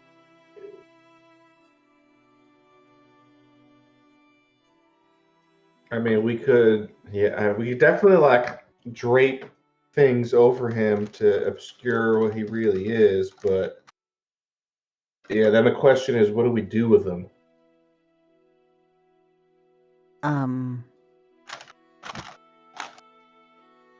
Huh. That's a good question. I did not think this far into its creation. what you gain in battlefield prowess becomes a little bit a detriment outside. Is Mori small enough to fit through a window? Kind of. How big is a baby owlbear? Like medium size, basically? Well, isn't Mori medium anyway? Yeah. Then yeah, it could fit. With some difficulty, but maybe. Is Mori capable of consuming a potion? Yes. Yes. I could give Mori a flying potion. I wonder if a flying skeletal owlbear will cause more problems. No, only to enter our room from the window, and then Mori would just stay in the room. Well, how do we get him into the city, though? Is what I'm talking about. Are we not in the city? No, you guys have draped shit over him. He passed the Oh, guards, okay. kind of glance over, but anyone that stops you and takes a look, they'll see through it. There's enough people going in and out at this hour that they don't really. We're like huddled in these trees, like right here. Sure.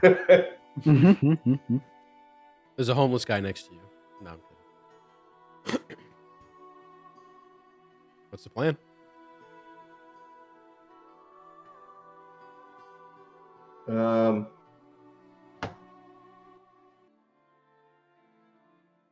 How do we get him out then? If he like flies in, Flies out.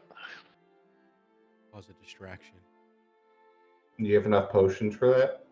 Yeah, I can produce them on command.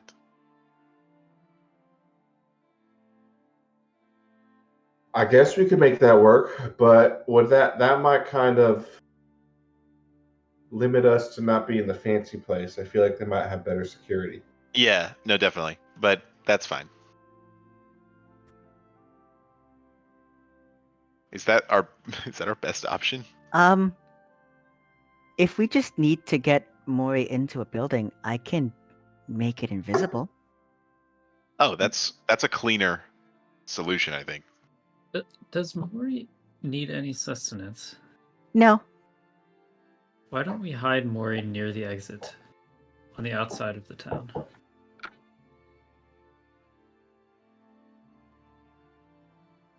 That could potentially work. Yeah, the only downside would be if anything happens to it. Well, it has Iris, the link. would It you has be- the link with Iris, I think, right? Yeah, I was gonna ask, like, would you be notified of that? Like, can it communicate with you? I haven't tried yet, but I would likely be aware if it was ever decommissioned. Who's going to try to fuck with it? It has a very powerful artifact embedded into it, so. But also, you're right. Who's gonna try to fuck with it? As long as no one decides to try and call the guards on it. Yeah.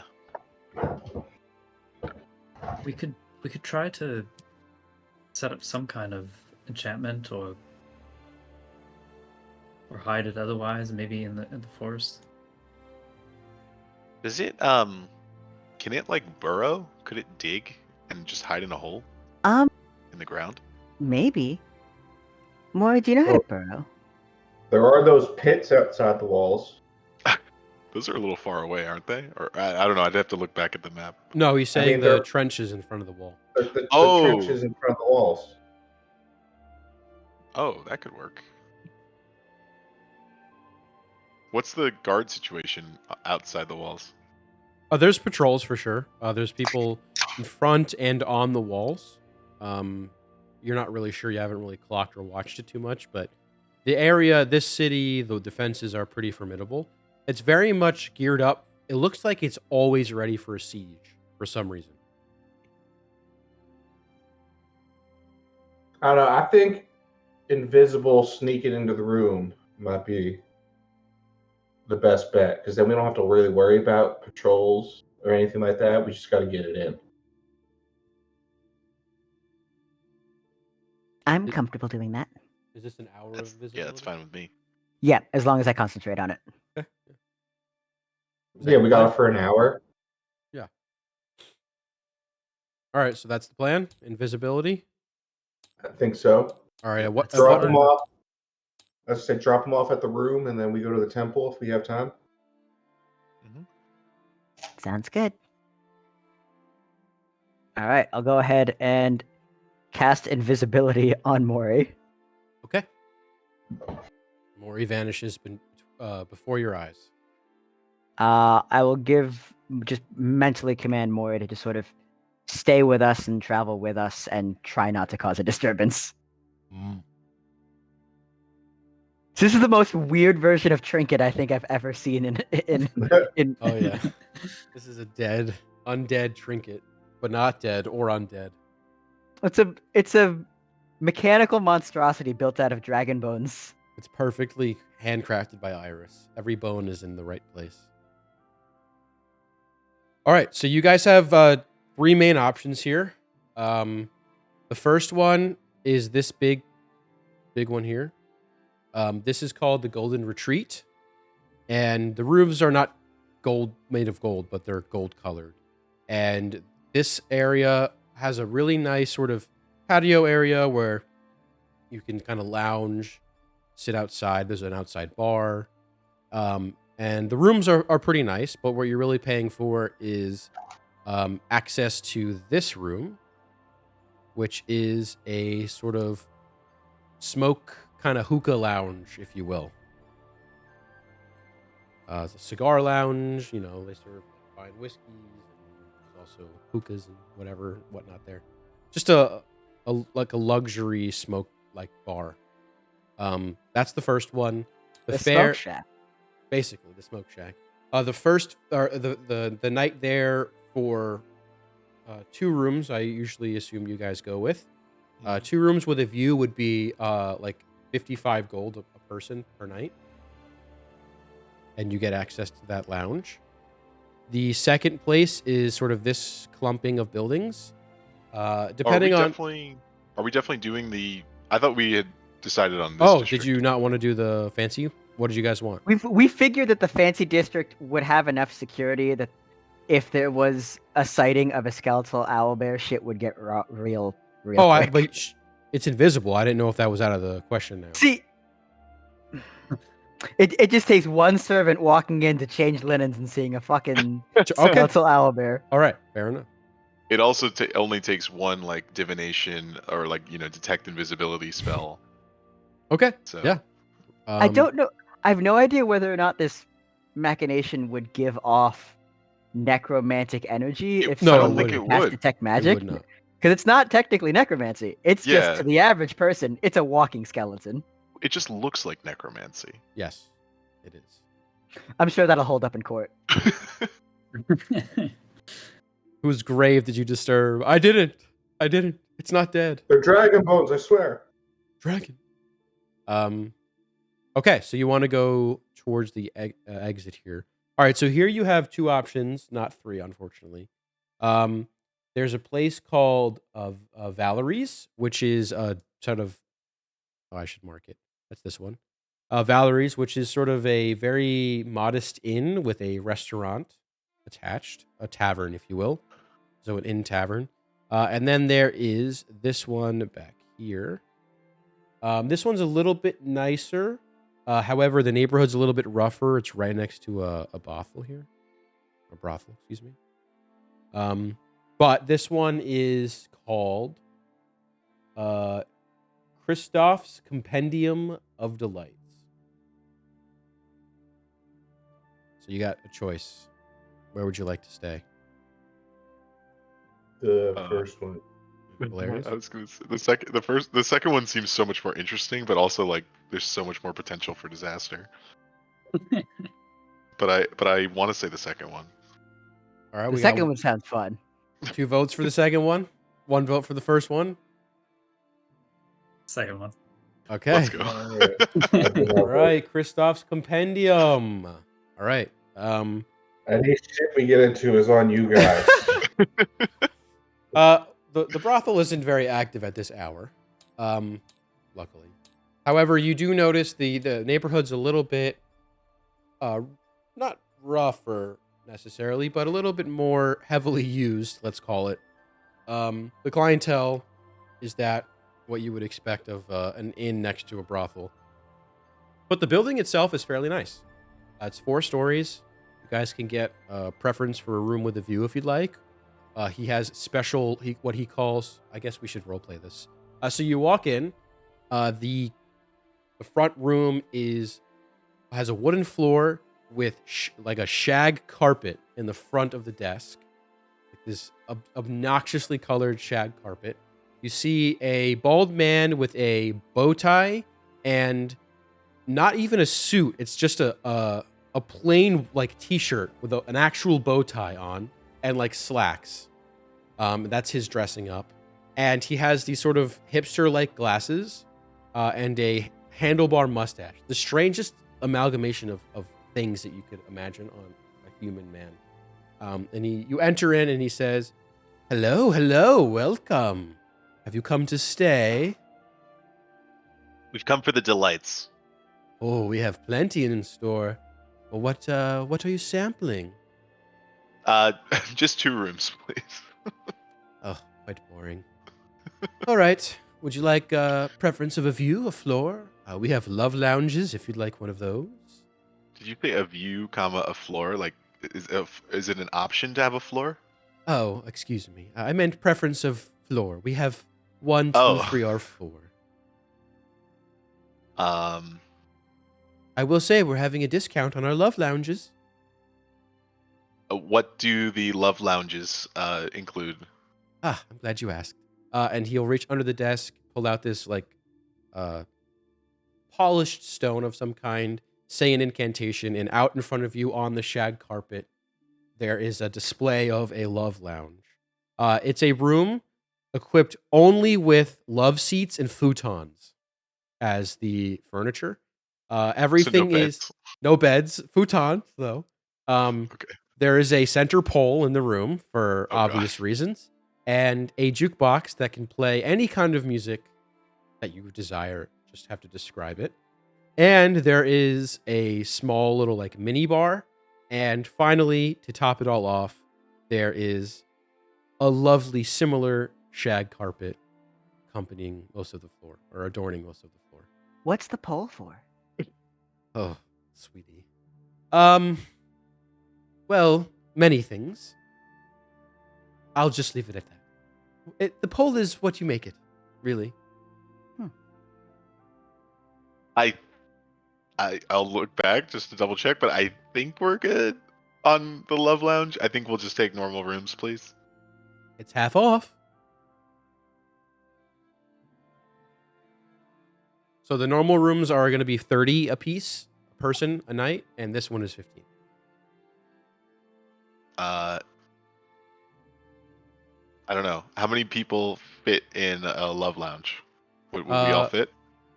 Yeah, you could all fit in a love lounge. You just have to sleep on some Or of we'd the, be like sharing futons. or I you'd don't sleep know. on It a just love doesn't- seat, or the shag carpet.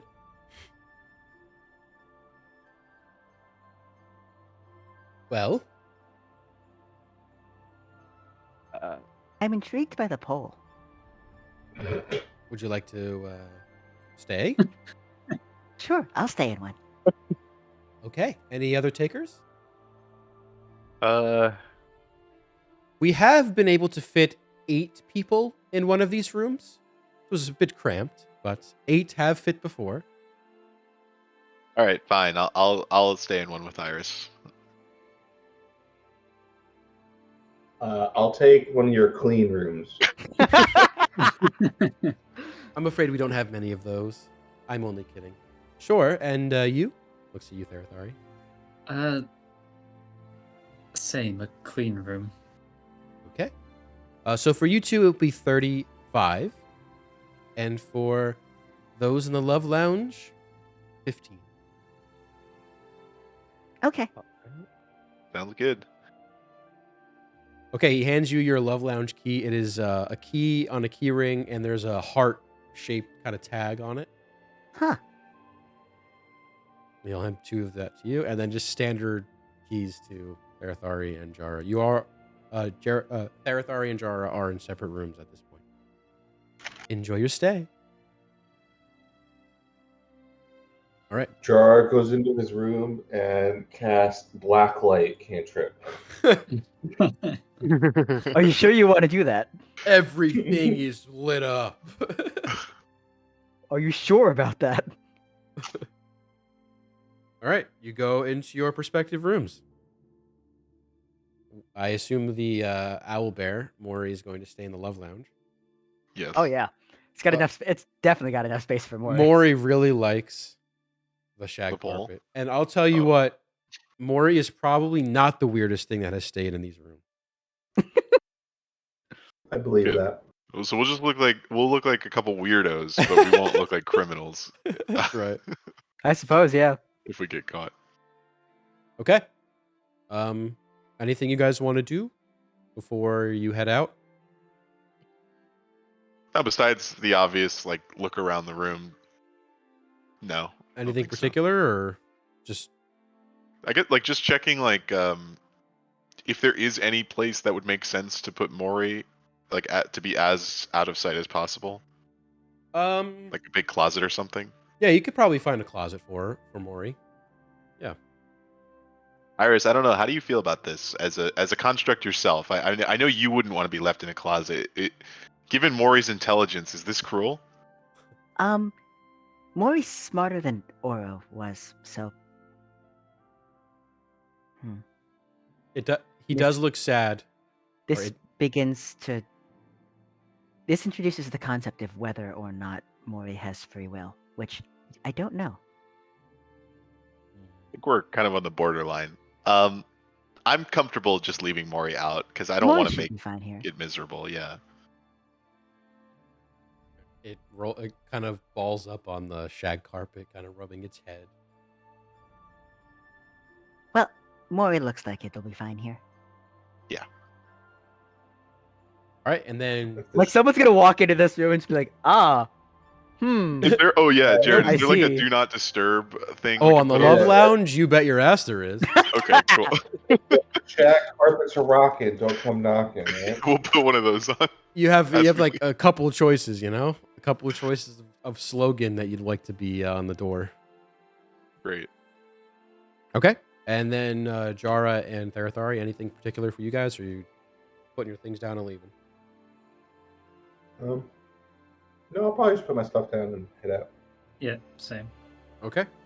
You all meet up in the hallway. I guess just for the sake of bookkeeping, you guys are on the 3rd floor. All right. And then, yeah, then the evening is yours. You can grab a bite to eat or go to the temple or whatever you guys want to do. I think temple's the priority, right? Okay, temple, then dinner. Sounds good. All right. Which are you going to? The new I- one. Green Oh, one. Jara and I are disagreeing today. Uh, I tend to trust the more established establishment. So I don't know. There's something about like a new school kind of religious it's not building new that school. It's all the deities that we worship already. They just built a new temple for it. It's not like this is some new god that was just, starting Yeah. to be worshipped. Okay, but so this is something that I did want to bring up. Like whoever we give this, we can't just give this to like some random priest, right? Because we need to make sure that whoever we give this scroll to, if that's what we're doing, we can like absolutely trust with it. Because if this thing gets in the wrong hands, that could be disastrous. I agree.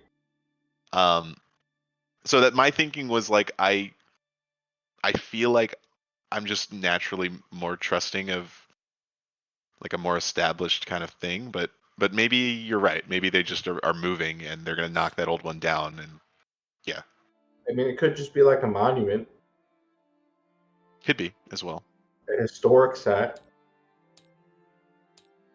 I It don't know. didn't have any like markings of what was worshipped there, so it might not be in use anymore. That's very true. What And do there's- you all think? And I'm just saying, there's 5 temples in that one compound, so like 5 times the holy people in one location. It's kind of like a 5-for-1 deal. Very true.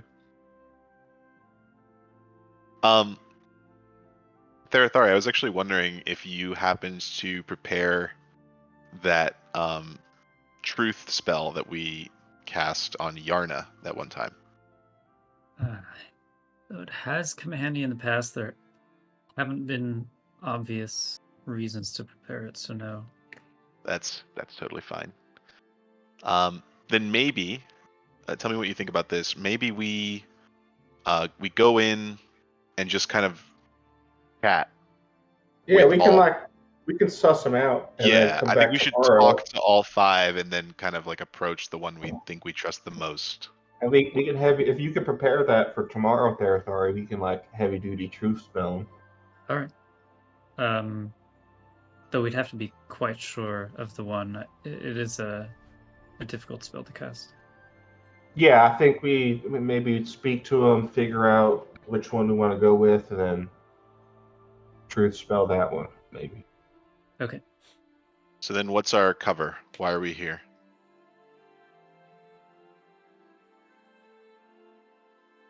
Hmm. How direct do we want to be about this?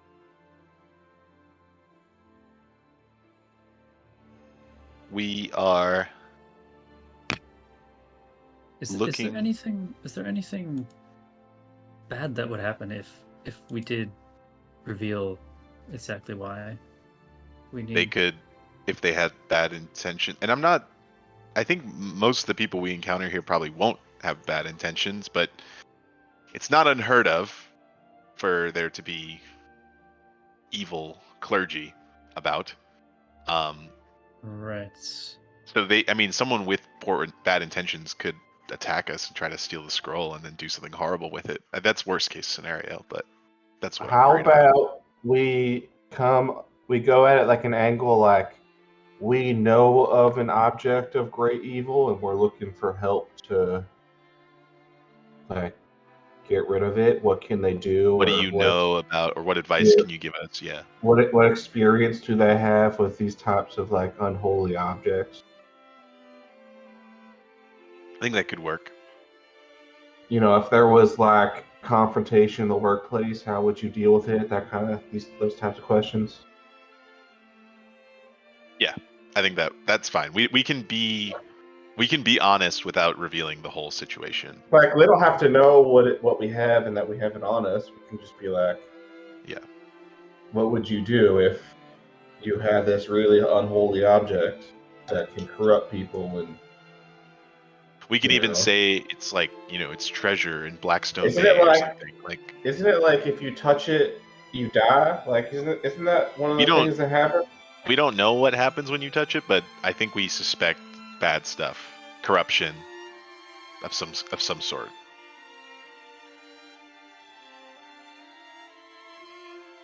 Yeah, I say we just give them some hypotheticals.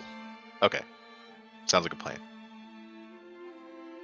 So you're doing this evening, or when Therathari prepares the zone of truth? Oh, So yeah, We're go ahead.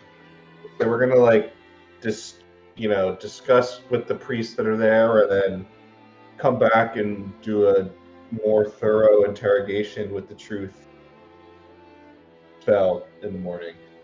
All right, and you want to go to the new temple, correct? Yeah, Yeah. and you know what, Felix, if we go in the new temple's a bust, then we go to We'll the hit old the old. temple. Yeah. Hitting all the religious folk in this town. Tell me about our Lord.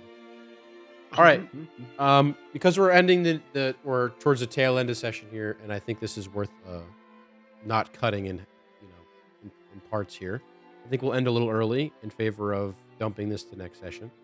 Yeah, I sounds will good. be in North Carolina next session, but I plan on being able to run it. I'll just run it with Dan in person, unless you're. Dad has axe throwing scheduled on Monday, so you should speak with him. Okay, so in that case, I'll be throwing axes instead. So we'll pick up the following week. Which is D&D adjacent. Yes, I would it is. say. I would Yeah. say so. I'll be DMing axes into cork boards. Oh, really? Yeah, I guess that's. So May 1st then. Yeah, May 1st works for me, but I'll put it in the bot Sounds good. and I'll schedule it for the right time this time, not 6 a.m. whatever. I mean, there might be opportunity because I don't think we're doing anything Tuesday or Wednesday. So if we want to potentially see if Dad wants, I don't know if he made the reservation, but if you want to talk to him, I don't know what your schedule is. All right. Jared. I'll put an update in by end of the week at the latest, but I guess Sounds good. anticipate May 1st for our next session. All right. That's it, everyone. Thank you for playing. Congratulations good. on entering a new part of the world and leaving the spires. You're now in the south. We're Wow. hell yeah. South. Welcome to my neck of the woods. You're in the south now. That's right. Oh, in the- no, I thought Jara was from like the far north. I thought. No, I'm from the south. Just the I'm other. not even from. Jara's not even from that continent. So No, I know Jara has like a Yeehaw. southern accent, but for some reason I thought you were from like north. He's- no, that's a northern Estanza accent, Tony. That's what I was saying. Yeah, okay, so you are from northern Ostanza. No, but I was saying like I live in North Carolina, which is the south. Oh, Yeah, that was you Dan are speaking. from the south. Yeah. Of course. You're in the North Carolina of Gaia or of Caldera. All right. Thank you, guys. I'll let you know about next session. All All right. right, sounds good. Peace. All right. Catch you later, y'all. See you.